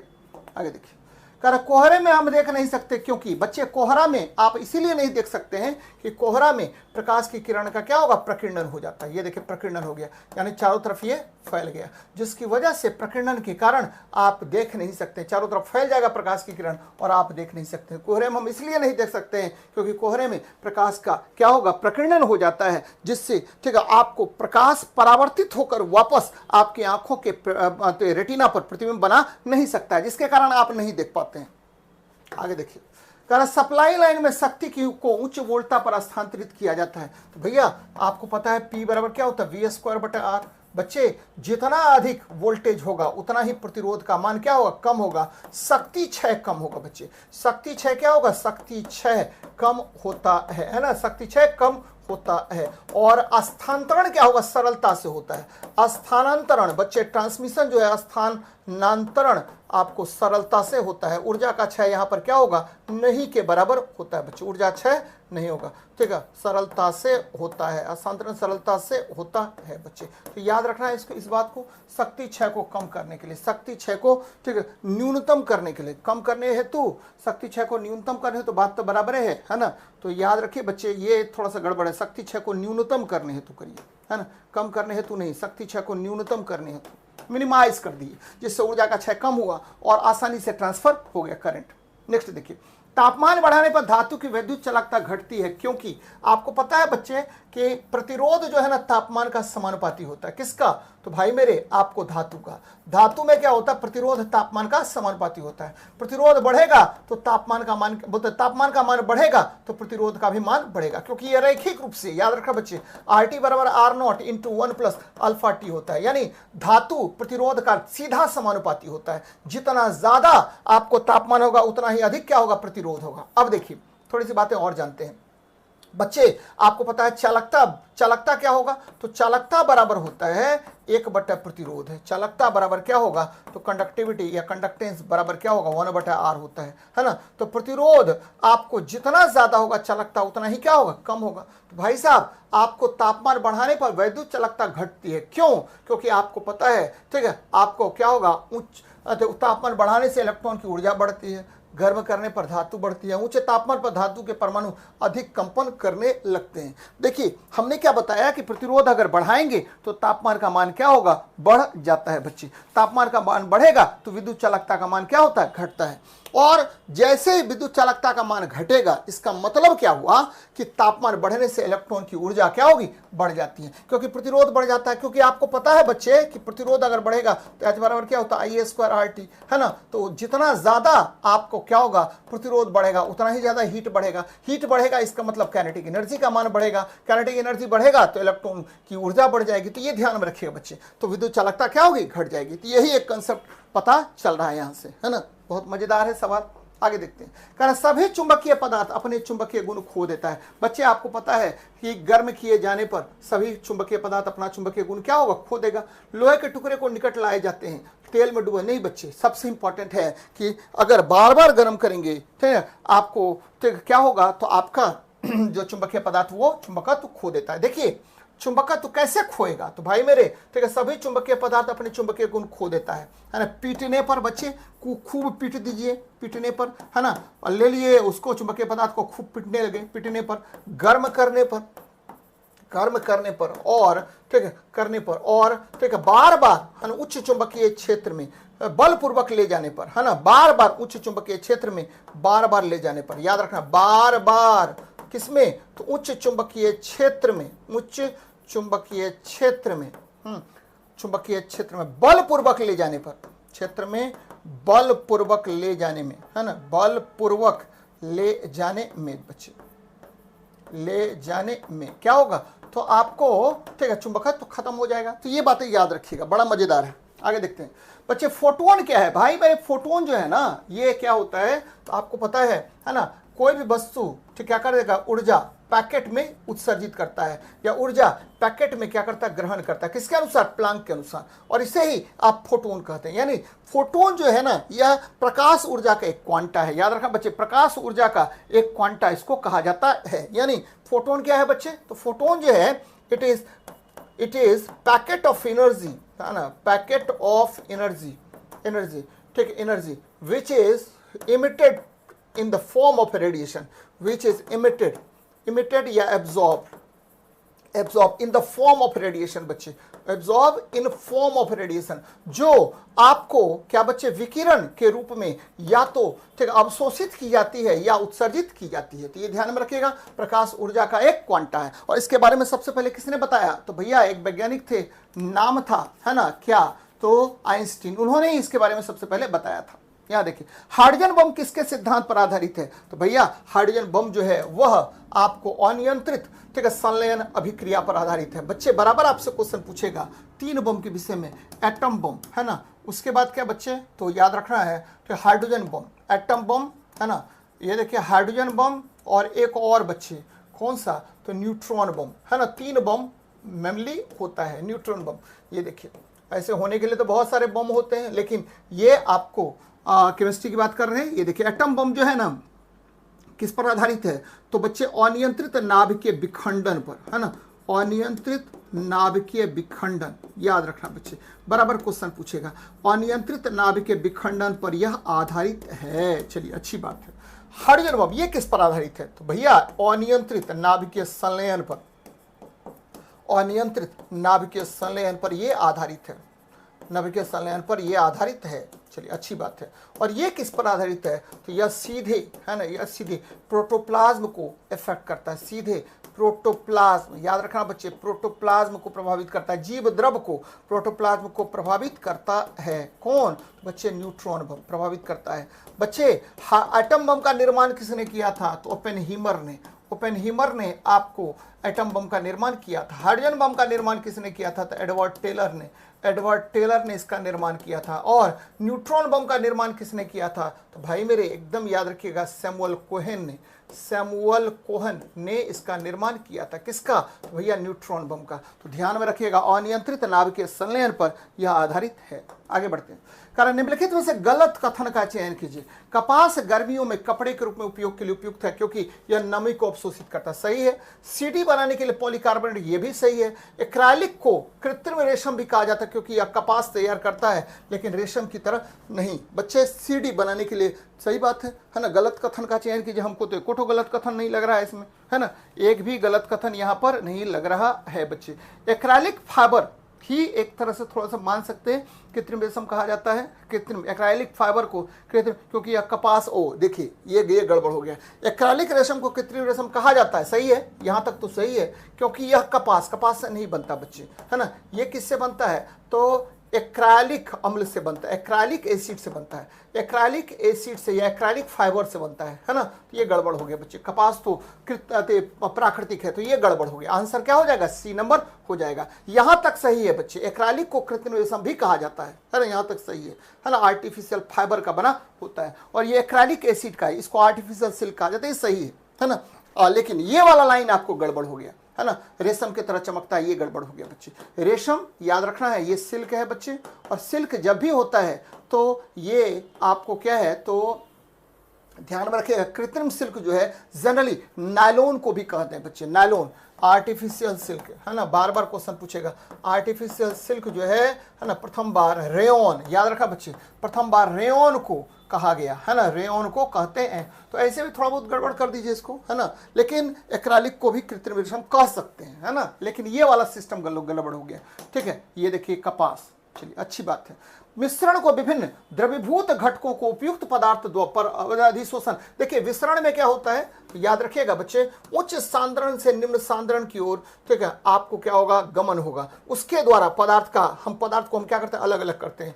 उच्च सांद्रण, हाई कंसंट्रेशन, उच्च सांद्रण से किधर जाएगा, तो बच्चे निम्न सांद्रण, है ना। उच्च सांद्रण से निम्न सांद्रण की ओर, ठीक है, ये प्रवाहित होता है। उसके आधार पर पदार्थों को अलग अलग करते हैं, ठीक है। आसवन में क्या होता है, तो बच्चे इसमें संघनन विधि द्वारा, कंडेंसेशन प्रोसेस के द्वारा हम लोग क्या करते हैं, तो पदार्थों को अलग करते हैं। क्रोमेटोग्राफी ये अधिशोषण पर आधारित है बच्चे, एडजॉर्प्शन के सिस्टम पर ये बेस्ड है, तो ये ध्यान में रखिएगा, ठीक है। आंसर हो जाएगा सी नंबर। याद रखिएगा कि आपको रंगों को अलग करना, अन्य पदार्थों को अलग करने की ये प्रमुख विधि होती है। नेक्स्ट देखते हैं बच्चे, डैश के कारण पानी एक उत्कृष्ट शीतलन है। बच्चे आपको पता होगा कि पानी जो है ना, उत्कृष्ट शीतलन उत्पन्न करता है। क्यों? क्योंकि इसकी विशिष्ट ऊष्मा बहुत अधिक होती है ना। विशिष्ट ऊष्मा इसकी क्या होगी, काफी अधिक होगी, याद रखना बच्चे, ठीक है। आपको जल जो है ना, जल की विशिष्ट ऊष्मा अत्यधिक होती है, जिसकी वजह से यह उच्च शीतलन उत्पन्न करता है। विशिष्ट ऊष्मा अधिक होती है, विशिष्ट ऊष्मा क्या होगा, अत्यधिक होती है, अत्यधिक होता है, जिसकी वजह से ये क्या होगा, कि ये उच्च शीतलन उत्पन्न करेगा। ध्यान में रखना है। और कितना होता है विशिष्ट ऊष्मा, तो बच्चे वाटर का जो स्पेसिफिक हीट होता है वो होता है 1 कैलोरी, है ना, पर ग्राम पर डिग्री सेल्सियस, है ना, या आपको 4200 जूल पर केजी पर केल्विन होता है बच्चे, पर केजी इंटू केल्विन होगा। तो ध्यान में रखिएगा, इसका विशिष्ट ऊष्मा बहुत ज्यादा होता है, जिसकी वजह से इसका उपयोग किसमें करेंगे, तो भाई साहब शीतलन में करेंगे, उत्कृष्ट शीतलन में करते हैं। यहाँ देखो कोलाइड के कण की आकार सीमा कितनी होती है। भैया कोलाइड जो होता है ना, ये बड़ा इंपॉर्टेंट पार्टिकल्स होता है, और कोलाइड में 2 भाग होते हैं। एक होता है डिस्पर्स्ड पार्टिकल होता है ना, डिस्पर्स्ड पार्टिकल होता है, और एक क्या होता है, डिस्पर्स्ड मीडियम होता है बच्चे, डिस्पर्स्ड मीडियम होता है। ध्यान में रखिएगा, डिस्पर्स्ड पार्टिकल और डिस्पर्स्ड मीडियम होता है, एकदम ध्यान में रखना बच्चे, है ना। और डिस्पर्स्ड मीडियम में डिस्पर्स्ड पार्टिकल क्या होगा, तो बच्चे तो उचित तरीके से इसको फैला देते हैं, है ना। और कोलाइड के कणों का आकार कितना होगा, तो 10⁻⁷ मीटर से 10⁻⁻10 मीटर के आसपास होता है बच्चे। तो ये ध्यान में रखिएगा। बहुत सारा कोलाइड का उदाहरण होता है, जैसे आप लिख सकते हैं क्या बच्चे, ठीक है, तो जेल कोलाइड है ना, एरोसोल आपका कोलाइड है ना, आपको इमल्सन क्या है, कोलाइड है। ये सब अलग अलग प्रकार के कोलाइड्स होते हैं। नेक्स्ट क्वेश्चन को कहना, निम्नलिखित में से कौन सी रासायनिक परिवर्तन की विशेषता नहीं है बच्चे, तो अनुत्क्रमणीय होता है ना। उत्क्रमणीय भी हो सकता है, अनुत्क्रमणीय भी हो सकता है। नए पदार्थ बनना, ये भी सही है बच्चे, रासायनिक परिवर्तन में नए पदार्थ बनते हैं, है ना। आपको रासायनिक परिवर्तन अनुत्क्रमणीय उत्क्रमणीय दोनों हो सकता है।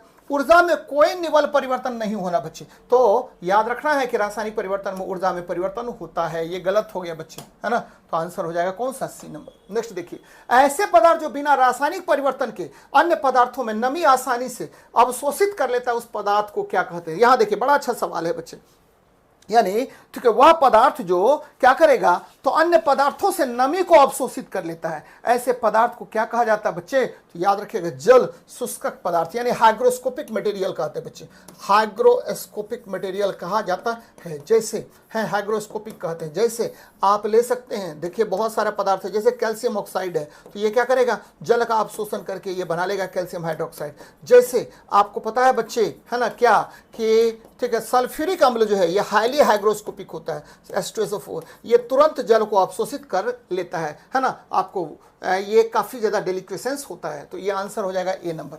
नेक्स्ट देखिए, क्या कह रहा है, कार्बन मोनोऑक्साइड को से प्रदूषित वायु में सांस लेना खतरनाक होता है। भैया कार्बन मोनोऑक्साइड जो है ना, ये क्या है, तो याद रखना है कि कार्बन मोनोऑक्साइड जो है यह विषैला है। क्या है, विषैला, यह विषैला है। कैसे विषैला है, तो यह ऑक्सीजन है ना, ऑक्सीजन से ज्यादा है ना, ज्यादा हेमोग्लोबिन से बंधुता रखता है बच्चे, हेमोग्लोबिन से बंधुता रखता है ना, हेमोग्लोबिन से बंधुता रखता है, जिसकी वजह से यह ऑक्सीजन के प्रवाह को क्या कर देगा, रोक देगा बच्चे, बंधुता रखता है ना, ऑक्सीजन गमन को रोक देगा, ब्लड को बोलेगा कि तुम ऑक्सीजन संपर्क नहीं करो, हम करेंगे संपर्क, और तीव्र गति से कर लेता है। तो CO हेमोग्लोबिन के साथ संयोजन करता है और काफी तीव्र गति से यह संयोजन करके, ठीक है, आपको कार्बोक्सी हेमोग्लोबिन बना लेता है जो विषैला होता है ना, और धीरे धीरे यह शरीर को क्या कर देगा, प्रभावित करने का काम करेगा। आगे देखिए, ठीक है, नई नस्लों के पर देखिए, नई नस्ल जो है ना दो तरीके से बनता है बच्चे, है ना, आपको न्यू जो है ना, आपका न्यू जो है ना बच्चे, ब्रीड कैसे एग्जिस्ट करेगा, तो पहला तो आपको पता है म्यूटेशंस के द्वारा, म्यूटेशन के द्वारा बच्चे, उत्परिवर्तन के द्वारा, दूसरा आपको स्ट्रगल फॉर एग्जिस्टेंस के द्वारा। किसने कहा था ये, तो स्ट्रगल फॉर एग्जिस्टेंस बच्चे, म्यूटेशन कहा था ह्यूगो डिवरीज ने कहा था कि म्यूटेशन के द्वारा आपको अधिक से अधिक नए वेराइटीज का निर्माण होता है, नए वेराइटीज का उद्भव होता है। और स्ट्रगल फॉर एग्जिस्टेंस ये किसने कहा था, तो भैया स्ट्रगल फॉर एग्जिस्टेंस कहा था चार्ल्स डार्विन ने, है ना। तो याद रखिए बच्चे, चार्ल्स डार्विन ने कहा था कि देखिए, ठीक है, आपको जो है प्रतिद्वंदिता हमेशा आपको जातियों में होता रहता है, जिससे वो उद्भव होगा। और दूसरा क्या है बच्चे, म्यूटेशन, ह्यूगो डिवरीज ने कहा था। तो ध्यान में रखिएगा, एक तो प्रतिद्वंदिता और दूसरा उत्परिवर्तन। प्रतिद्वंदिता यानी स्ट्रगल फॉर एग्जिस्टेंस, और दूसरा क्या, उत्परिवर्तन। ये दोनों होता रहता है, तभी जाकर के नए जीव की उत्पत्ति होती है। तो ये ध्यान में रखना बच्चे, बड़ा इंपॉर्टेंट है। अच्छा, एक चीज और याद रखना है कि आपको देखिए, जो म्यूटेशन है इसमें क्या होगा, जीन में परिवर्तन होता है ना, म्यूटेशन में क्या होगा, जीन में परिवर्तन होता है, इसके द्वारा नए जीव का निर्माण, जीन में परिवर्तन द्वारा नए जीव का निर्माण होता है। तो ये भी बातें ध्यान में रखिएगा। नेक्स्ट देखते हैं, क्रेफिश के रक्त का रंग कैसा होता है, तो भैया क्रेफिश जो है ना, इसमें आपको हेमोसाइनिन पाया जाता है, ध्यान में रखिएगा, हेमोसाइनिन पाया जाता है, और हेमोसाइनिन पाया जाता है। और जब हेमोसाइनिन पाया जाएगा बच्चे, तो ध्यान में रखिएगा इसका रक्त कैसा होगा, तो बच्चे नीला होगा, है ना, हेमोसाइनिन पाया जाता है, जिसकी वजह से इसका रंग कैसा होगा, नीला कलर का होगा। ध्यान में रखना बच्चे, कॉकरोच में जो है ना, कॉकरोच आपने देखा होगा, कॉकरोच का जो है ना, इसमें हेमोलिम्फ पाया जाता है, हेमोलिम्फ पाया जाता है, जिसकी वजह से इसका रंग क्या होगा, तो बच्चे रक्तहीन क्या होता है, रंगहीन होता है, रंगहीन आपको इसका रक्त होगा। लेकिन अगर मनुष्य की बात करें तो हम लोग के शरीर में है हेमोग्लोबिन पाया जाता है, जिसकी वजह से हमारा रक्त कैसा होगा, तो लाल रंग का होता है। चलिए, इलेक्ट्रॉन परिवहन सिस्टम यानी ETS, याद रखिए बच्चे, ETS इलेक्ट्रॉन ट्रांसपोर्ट सिस्टम, याद रखना, माइटोकॉन्ड्रियल के मैट्रिक्स में होता है, कोशिका विलय साइटोसोल में होगा, क्रिस्टी में होगा। यानी इसमें देखिए, ये दोनों तो भाग लेगा ही लेगा बच्चे। यानी इलेक्ट्रॉन परिवहन सिस्टम ETS, याद रखिए, क्रेब्स चक्र का भाग है ना, क्रेब्स चक्र का भाग है, याद रखना बच्चे, क्रेब्स साइकिल का पार्ट है ना, क्रेब्स साइकिल का पार्ट है, ये क्रेब्स साइकिल का भाग है। और जब क्रेब्स साइकिल का भाग है तो ये क्या करेगा, ऊर्जा उत्पन्न करने में भूमिका निभाएगा, ऊर्जा उत्पन्न करने में, याद रखना, ऊर्जा उत्पन्न करने के लिए महत्वपूर्ण होगा, करने में महत्वपूर्ण भूमिका निभाता है ना। तो ये याद रखना बच्चे, महत्वपूर्ण भूमिका निभाता है, बहुत अच्छी बात है ना। तो यहाँ पर क्या होगा, ATP में ऊर्जा प्राप्त होता है। तो आंसर आपको प्रयुक्त में से एक से अधिक हो जाएगा। नेक्स्ट देखिए, बोलोमीटर है ना, बोलोमीटर याद रखना बच्चे, बोलोमीटर निम्नलिखित में से किसके मापन के लिए यूज किया जाता है, बोलोमीटर की बात कर रहे हैं, है ना। तो आपको याद रखना है बच्चे कि बोलोमीटर का उपयोग आप उष्मा विकिरण को मापने में करते हैं, जबकि आपको फोटोमीटर जो है, फोटोमीटर का यूज किसमें करते हैं, तो आवृत्ति को मापने में किया जाता है, या लूसीमीटर, याद रखना बच्चे, ल्यूसीमीटर या फोटोमीटर का यूज आवृत्ति को मेजर करने में करते हैं, है ना। और वेग को मापने के लिए एनीमोमीटर का यूज करते हैं, पवन के वेग को मापने के लिए एनीमोमीटर का यूज किया जाता है ना। वायु के वेग को मापने के लिए एनीमोमीटर का यूज करते हैं। चलिए, किसी उपग्रह के लिए पलायन वेग, देखिए पलायन वेग जो है ना, आपको एंगल पर डिपेंड नहीं करता है। पलायन वेग याद रखना बच्चे, पलायन वेग क्या होता है, तो बच्चे पलायन वेग वह वेग होता है, वह न्यूनतम वेग है जिससे किसी वस्तु को देने पर वह क्या अंतरिक्ष से बाहर चला जाए, पलायित हो जाए, तो उस वेग को पलायन वेग कहते हैं। पलायन वेग का फॉर्मूला क्या होता है, v बराबर √2gr होता है। और पलायन वेग जो है बच्चे, यह एंगल पर डिपेंड नहीं करता है, यह एंगल पर निर्भर नहीं करता, यह एंगल से क्या होता है, स्वतंत्र होता है, निर्भर नहीं करता है ना, आपको एंगल पर निर्भर नहीं करता है। तो एकदम ध्यान में रखिएगा, इतना ही होगा, 11 किलोमीटर पर सेकेंड। चलिए, 1 सेकेंड लोलक को रॉकेट में माउंट किया गया है, इसका दोलन काल घटेगा यदि रॉकेट, बच्चे सेकेंड्स को ये देखिए, आपको पता है कि जब रॉकेट ऊपर जाएगा तो यहाँ पर रॉकेट का जो वेग होता है, रॉकेट का जो त्वरण होता है ये g+a होगा। जब रॉकेट नीचे जाएगा तो इसका क्या होगा, g-a हो जाएगा। तो ये ध्यान में रखना बच्चे, रॉकेट जब ऊपर जाता है तो इसका जो त्वरण होता है, प्रभावी त्वरण, वह आपको बढ़ जाता है, और त्वरण क्या होगा, घट जाएगा जब नीचे जाएगा, है ना, समान वेग वृद्धि से, है, याद रखना बच्चे, समान वेग वृद्धि से, याद रखिएगा। t बराबर क्या होता है, 2π√L/g, याद रखिए, t बराबर 2π√L/g होता है ना, ये g इफेक्टिव होगा। और कह रहा है कि रॉकेट में इसका दोलन काल घटेगा, घटेगा कब घटेगा, जब यह ऊपर जाएगा, याद रखना 2π√, ठीक है, L बटे क्या हो जाएगा, g इफेक्टिव, मान लेते हैं g इफेक्टिव, t डैश बराबर क्या हुआ, g इफेक्टिव g+a, जब ऊपर जाएगा भाई तो g+a, देखिए ये बढ़ रहा है तो ये क्या होगा, घटेगा, तो आवर्तकाल घटेगा। समान वेग वृद्धि से नीचे जाता, नीचे जाएगा तो बढ़ेगा, गलत बात है, ठीक है, ऊपर की ओर समान वेग वृद्धि से बढ़ता है। आंसर हो जाएगा आपको क्या, 3 नंबर आंसर होगा। ध्यान में रखना बच्चे, बहुत अच्छा सवाल है ना। मैंने क्या कहा कि जब रॉकेट, ठीक है, आपको ऊपर गमन करेगा, ये लिफ्ट ऊपर गमन करेगा, तो ठीक है, आपको जब ऊपर गमन करता है जिसका प्रभावी त्वरण जो है g+a से बढ़ जाता है, जब नीचे गमन करेगा तो इसका प्रभावी त्वरण g-a से घट जाता है ना। तो जब ऊपर जा रहा है तो आपको ये t बराबर क्या हुआ, 2π√L/g इफेक्टिव है, L/g इफेक्टिव है। तो भाई मेरे ऊपर जाएगा तो g का मान बढ़ रहा है, इसका मतलब t का मान क्या होगा, घटेगा। तो ये ध्यान में रखिएगा बच्चे, बड़ा अच्छा सवाल है। आगे बढ़ते हैं, कह रहा है साबुन में आमतौर से बिथियोनॉल का प्रयोग निम्नलिखित में से किसके लिए किया जाता है। बच्चे बिथियोनॉल जो होता है ना, बेथियोनॉल, याद रखें, बेथियोनॉल, बेथियोनॉल, इसका यूज हम लोग करते हैं किसमें, तो भाई ठीक है, इसका यूज करते हैं एंटीसेप्टिक, यूज्ड एज ठीक है, एंटीसेप्टिक, है ना, एंटीसेप्टिक, रोगाणुरोधी में इसका यूज करते हैं, है ना, रोगाणुरोधी में इसका यूज किया जाता है। तो ये ध्यान में रखिएगा, रोगाणुरोधक के रूप में यूज करते हैं। जबकि मंदक में किसका यूज करते हैं बच्चे, तो याद रखना है, मंदक में ठीक है, आपको D2O का या जल का या ग्रेफाइट का यूज करते हैं, है ना। ड्रायर में जनरली क्या किसका यूज करते हैं बच्चे, ठीक है, आपको 1% सल्फ्यूरिक एसिड का, H2SO4 का यूज किया जाता है, या कहीं कहिए 0.5%, है ना, आपको सल्फ्यूरिक एसिड का यूज किया जाता है ड्रायर में बच्चे, हाँ, हैंड ड्रायर वगैरह में। आगे देखते हैं, कह रहा मनुष्य के यकृत में ग्लाइको, ठीक है, जेनोलिसिस को उत्तेजित करने के लिए तनाव, बच्चे ग्लाइको, ठीक है, जेनोलिसिस, याद रखना है, ग्लाइकोजेनोलिसिस, ये देखिए ये क्या है, तो बच्चे ग्लाइकोजेनोलाइसिस यानी ग्लूकोज को तोड़ना, है ना, ग्लाइकोजेन को तोड़ना, याद रखा बच्चे, ग्लाइकोजेन को कौन तोड़ेगा, है ना, ग्लाइकोजेन को तोड़ने की बात कर रहा है ना, ग्लाइकोजेन को तोड़ने की बात कर रहा है। तो ग्लाइकोजेन को कौन तोड़ेगा भाई मेरे, है ना, जब भी तोड़ने की बात होगी तो ध्यान में रखिएगा, कह रहा है कि उत्तेजित करने के लिए तनावपूर्ण स्थिति में, है ना, तनावपूर्ण स्थिति में, ठीक है, तनाव जैसे आएगा ना, तनावपूर्ण स्थिति में याद रखना, क्रोध, गुस्सा, तो याद रखिए एड्रेनलिन हो जाएगा। ध्यान में रखना बच्चे कि जैसे स्ट्रेस आएगा, याद रखिएगा स्ट्रेस, जैसे आपको मैं बार बार बताता हूं कि 3F हार्मोन भी कहा जाता है एड्रेनलिन को, है ना, आपको 3S बोलते 4S हार्मोन भी कहा जाता है एड्रेनलिन को, है ना। कैसे कहा जाता है बच्चे, तो फियर, फाइट और फ्लाइट में कौन सा हार्मोन बाहर निकलता है,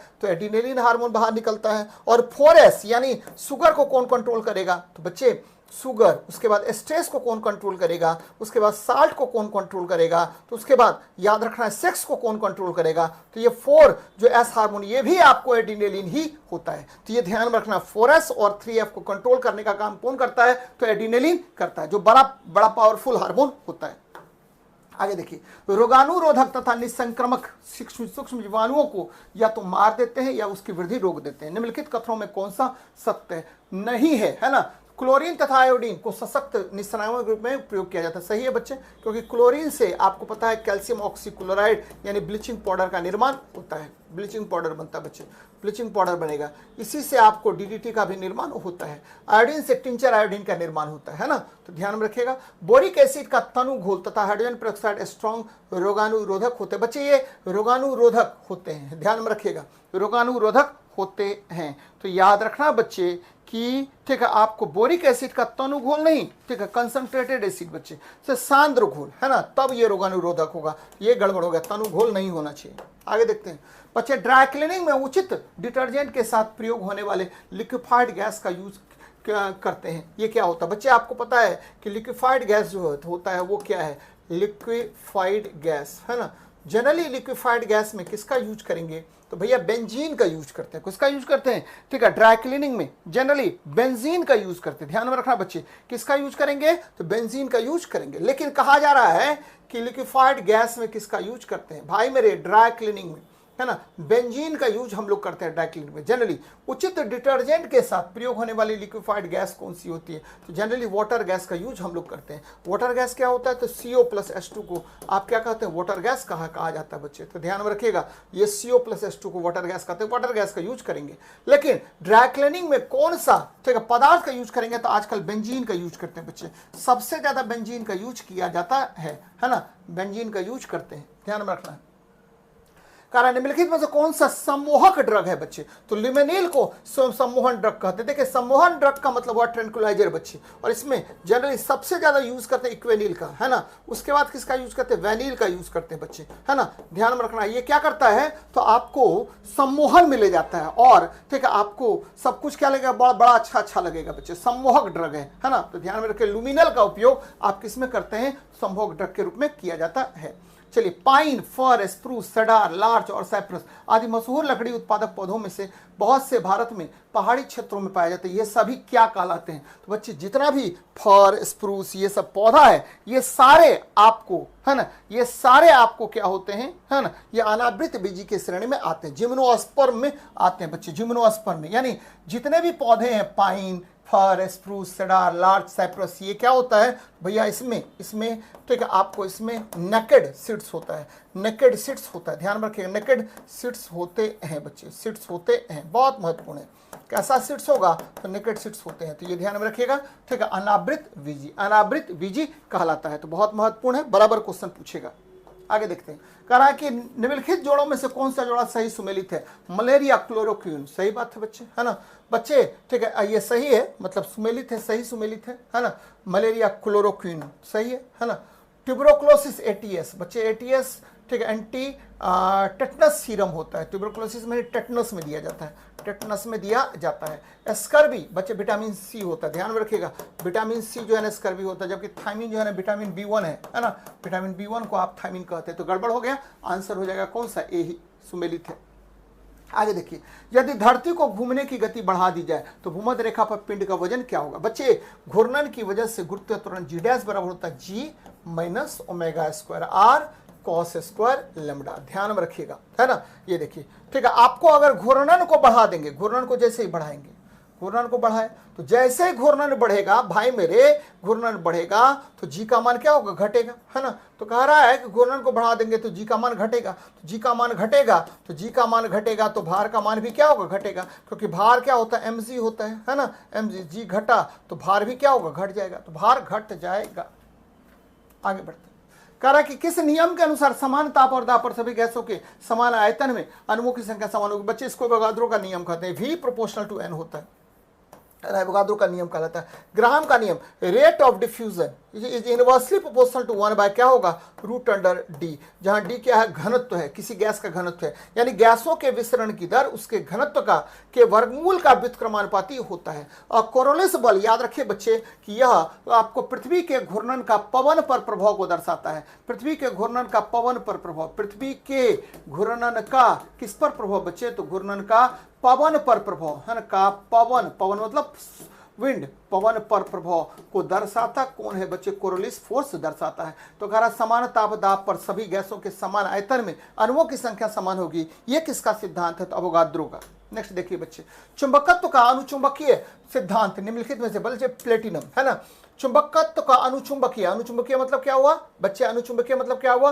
हल्का सा चुंबकीय क्षेत्र में आकर्षित होगा, है ना। यहाँ देखिए अनुचुंबकीय में कौन कौन आएगा? तो बच्चे मैग्नीज आएगा। अनुचुंबकीय में और कौन आएगा? तो भाई मेरे ठीक है, मैग्नीज ले लीजिए, लिथियम लीजिए, है ना, लिथियम लीजिए, फिर आपको ठीक है सोडियम लीजिए। ये सब क्या हुआ? अनुचुंबकीय पदार्थ है बच्चे, है ना। चुंबकीय क्षेत्र में हल्का सा आकर्षित होगा। जबकि निकेल क्या है? लौह चुंबकीय है। जबकि पारा क्या है बच्चे? तो याद रखना ये फेरोमैग्नेटिक है बच्चे, फेरोमैग्नेटिक इसको कहा जाता है। कौन कौन आएगा फेरोमैग्नेटिक में? तो फेरोमैग्नेटिक में आपको आ जाता है ठीक है फेरस, है ना, कोबाल्ट और निकेल, है ना, फेरस कोबाल्ट और निकेल आता है। जबकि पारा क्या हुआ बच्चे? तो ये डायमैग्नेटिक में आता है, डायमैग्नेटिक इसको कहते हैं। तो ये ध्यान में रखिएगा पारा को, डायमैग्नेटिक में। बच्चे इसमें कौन कौन और सा आएगा? जैसे सिल्वर आ गया, जैसे आप जल लीजिए, है ना, जल, जैसे नाइट्रोजन लीजिए, जैसे हाइड्रोजन लीजिए, है ना बच्चे, जैसे कॉपर लीजिए, ये सब आपको डायमैग्नेटिक हो गया, यानी चुंबकीय क्षेत्र के विपरीत आकर्षित होगा, है ना। तो ये ध्यान में रखना बच्चे। आगे देखते हैं, कह रहा कि परागन की सुपरिभाषित परिभाषा क्या है बच्चे? परागन में क्या होता है? परागन में वर्तिका से, किससे? वर्तिका से, वर्तिका से वर्तिकाग्र तक, किस तक? वर्तिकाग्र तक, वर्तिकाग्र तक, ठीक है। परागकण का, परागकण का, परागकण का क्या बच्चे? तो स्थानांतरण, परागकण का स्थानांतरण को आप क्या कहते हैं? स्थानांतरण को आप कहते हैं परागन। तो ध्यान में रखना बच्चे, परागकण का परागेश्वर से क्लोम छिद्र तक स्थानांतरित करने की प्रक्रिया को परागन कहा जाता है, जिसकी वजह से फर्टिलाइजेशन होता है, निषेचन होता है, किसमें? पादपों में। चलिए, वातावरण मुख्य रूप से किसके द्वारा गर्म होता है? तो भैया वातावरण जो गर्म होता है, आपको पता है कि सूर्य से अवरक्त किरणें पृथ्वी तक आती है। कौन सा? अवरक्त किरणें। और पृथ्वी क्या होगी? गर्म हो गई। अब गर्म हो गई, अब पृथ्वी पुनः क्या करेगी? तो आपको दीर्घ अवरक्त किरण, याद रखना बच्चे, लॉन्ग, है ना, long IR radiation, long IR radiation को क्या करता है? तो पुनः छोड़ता है और फिर जाकर के आपको आपका वायुमंडल क्या होगा? गर्म होगा। तो ये ध्यान में रखें बच्चे, ठीक है। दीर्घ तरंग स्थलीय विकिरण के द्वारा आपका पर्यावरण या वातावरण क्या होता है? गर्म होता है। तो ये ध्यान में रखिए बच्चे, बड़ा महत्वपूर्ण है। नेक्स्ट देखिए, 20 सेंटीमीटर फोकस दूरी के एक उत्तल लेंस की सतह पर सफेद घोड़े का बच्चे आपको पता है कि जैसे ढक लेंगे किसको? उत्तल लेंस को, तो आपको, है ना, आपको प्रतिबिंब तो वही बनेगा, केवल चमक घट जाएगा। ध्यान में रखिएगा, प्रतिबिंब वही बनेगा लेकिन चमक की मात्रा क्या होगी? घट जाएगी बच्चे, चमक घट जाएगा। नेक्स्ट देखिए, केंद्राभिमुख बल किसके लिए जिम्मेदार होता है? तो यदि कोई वस्तु पृथ्वी के चारों तरफ चक्कर लगाता है या कोई वस्तु वृत्तीय पथ पर चक्कर लगाता है, तो हमेशा ठीक है वृत्त के केंद्र की ओर एक बल लगता है, जिसको अभिकेंद्रीय बल कहते हैं, और जिसका फॉर्मूला क्या होता है? mv²/r होता है। तो वस्तु को वृत्ताकार पथ पर गतिमान रखने के लिए जो बल उत्तरदायी होता है, उसी बल को केंद्राभिमुख बल कहते हैं। और यह जो है अभिकेंद्रीय बल है बच्चे, सेंट्रीपिटल फोर्स है, और यह वास्तविक बल है ना। इस बल में किसी तरह का परिवर्तन नहीं होता, वास्तविक बल है बच्चे। और इसका फॉर्मूला होता है Fc बराबर mv² बटा क्या? r होता है। तो ये ध्यान में रखिएगा, बड़ा मजेदार है। आगे देखते हैं, कह रहा है एक संगीत कार्यक्रम में ऑर्केस्ट्रा बजाने से पहले एक सितार वादक तनाव बच्चे ये क्या करता है? तो जितना भी वाद्य यंत्र है सबको ठीक है आपको सिंक्रोनाइज करता है, यानी सबकी आवृत्ति को एक समान करेगा, सबकी आवृत्ति को क्या करता है? समायोजित करने का प्रयास करता है। तो अन्य वाद्य यंत्रों की आवृत्ति के साथ सितार स्ट्रिंग की ठीक है आवृत्ति को समायोजित करने के लिए वह क्या करेगा? तो उसको ठीक करता है बच्चे। तो ध्यान में रखना है, सेम आवृत्ति में ध्वनि बजे, नहीं तो क्या होगा? एक उल्टा बजेगा, एक तिरछा बजेगा। चलिए, हीरे और ग्रेफाइट के बारे में निम्नलिखित में से कौन सा कथन सत्य है? उनके पास समान क्रिस्टल संरचना होता है, मान सकते हैं। उनके पास समान डिग्री की कट। बच्चे आपको पता है कि हीरा जो है ना sp3 होता है, जबकि ग्रेफाइट जो है ना, हीरा जो है आपको sp3 हाइब्रिडेशन होता है, जबकि ग्रेफाइट जो है ना उसका क्या होगा? तो भाई मेरे उसका जो है ना sp2 हाइब्रिडेशन होता है। बच्चे हीरा जो है ना, याद रखना है, हीरा जो है क्या होगा? तो भाई मेरे यह जो है आपको चतुष्फलकीय होता है। कैसा संरचना होगा? चतुष्फलकीय होगा, चतुष्फलकीय होता है। ये कैसा होता है बच्चे? षटफलकीय होता है। दोनों में अंतर है, षटफलकीय होता है, ठीक है। फिर देखिए, हीरा जो है ना कठोर होता है, काफी ज्यादा कठोर होता है ना। उष्मा का कुचालक होता है, ध्यान रखिएगा, उष्मा का कुचालक होगा। जबकि आपको पता है कि बच्चे ठीक है आपको यह ठीक है मुलायम होता है ना, बहुत ज्यादा मुलायम होता है, और यह उष्मा और विद्युत दोनों का सुचालक होता है, उष्मा और विद्युत का सुचालक होता है। और विद्युत का क्या होगा, सुचालक होता है कौन, तो आपका जो आपका क्या है बच्चे, ग्रेफाइट है, उष्मा और विद्युत का सुचालक है ना, कौन, तो आपका ग्रेफाइट है, विद्युत का सुचालक होता है, एकदम ध्यान में रखना बच्चे। चलिए यहाँ देखिए, उनके पास समान क्रिस्टल संरचना होता, मान सकते हैं समान क्रिस्टल संरचना है ना, उनके पास समान क्रिस्टल संरचना है, sp3 एक तो sp2 हो गया, उनके पास समान डिग्री की कठोरता है, गलत बात है, ठीक है, हीरा कठोर होता है जबकि ग्रेफाइट मुलायम होता है, उनकी विद्युत चालकता समान होती है, ये भी गड़बड़ है बच्चे। तो समान क्रिस्टल संरचना मान सकते हैं क्योंकि कार्बन का बना होता है, यही एक तो सत्य नजर आ रहा है।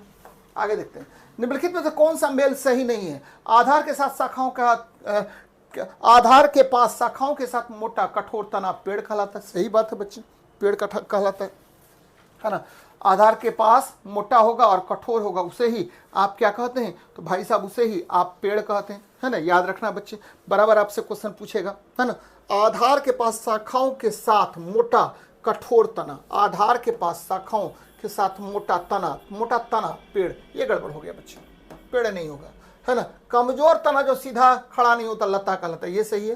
पर्णवृत्त पत्ती के तने से जोड़ता है, ये भी सही है, ये गड़बड़ हो गया बच्चे। आधार के पास शाखाओं के साथ मोटा, ये झाड़ कहलाएगा, है ना, झाड़ी कहलाएगा बच्चे, है ना, अंतर है।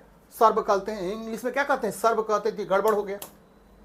आगे बढ़ते हैं, निम्नलिखित में से कौन सा क्लोरोप्लास्ट का एक लक्षण है जो स्व प्रतिकृति के योग्य बनाती है। बच्चे आपको पता है कि 3 चीज, एक तो न्यूक्लियस, है ना, दूसरा क्या डीएनए, है ना, डीएनए, और तीसरा क्या, तो भाई मेरे न्यूक्लियस, डीएनए और ले लीजिए प्लास्टिड्स, तीनों में आपको क्या पाया जाता है, डीएनए पाया जाता है, डीएनए इसमें भी पाया जाएगा और इसमें भी पाया जाएगा और इसमें भी पाया जाएगा, और जिसकी वजह से ये क्या होता है, ये तीनों ऑर्गेनेल जो है ना ऑटोनोमस ऑर्गेनेल कहलाता है, ऑटोनोमस, है ना, स्वशासित कोशिकांग कहलाता है, ऑटोनोमस ऑर्गेनेल कहलाता है बच्चे, तो ध्यान में रखना है इसको, है ना। तो डीएनए की उपस्थिति, ठीक है, डीएनए की उपस्थिति। चलिए, मानव शरीर की मांसपेशियों के बारे में निम्नलिखित में से कौन सा कथन सही है। मांसपेशी बच्चे आपको पता है, मांसपेशी मसल्स हो गया, है ना, मसल्स अगर बोन से के साथ जुड़ा हुआ है ना, तो बोन के साथ जुड़ा हुआ है तो इसको क्या बोलते हैं, टेंडन कहते हैं बच्चे, टेंडन कहा जाता है, टेंडन कहते हैं।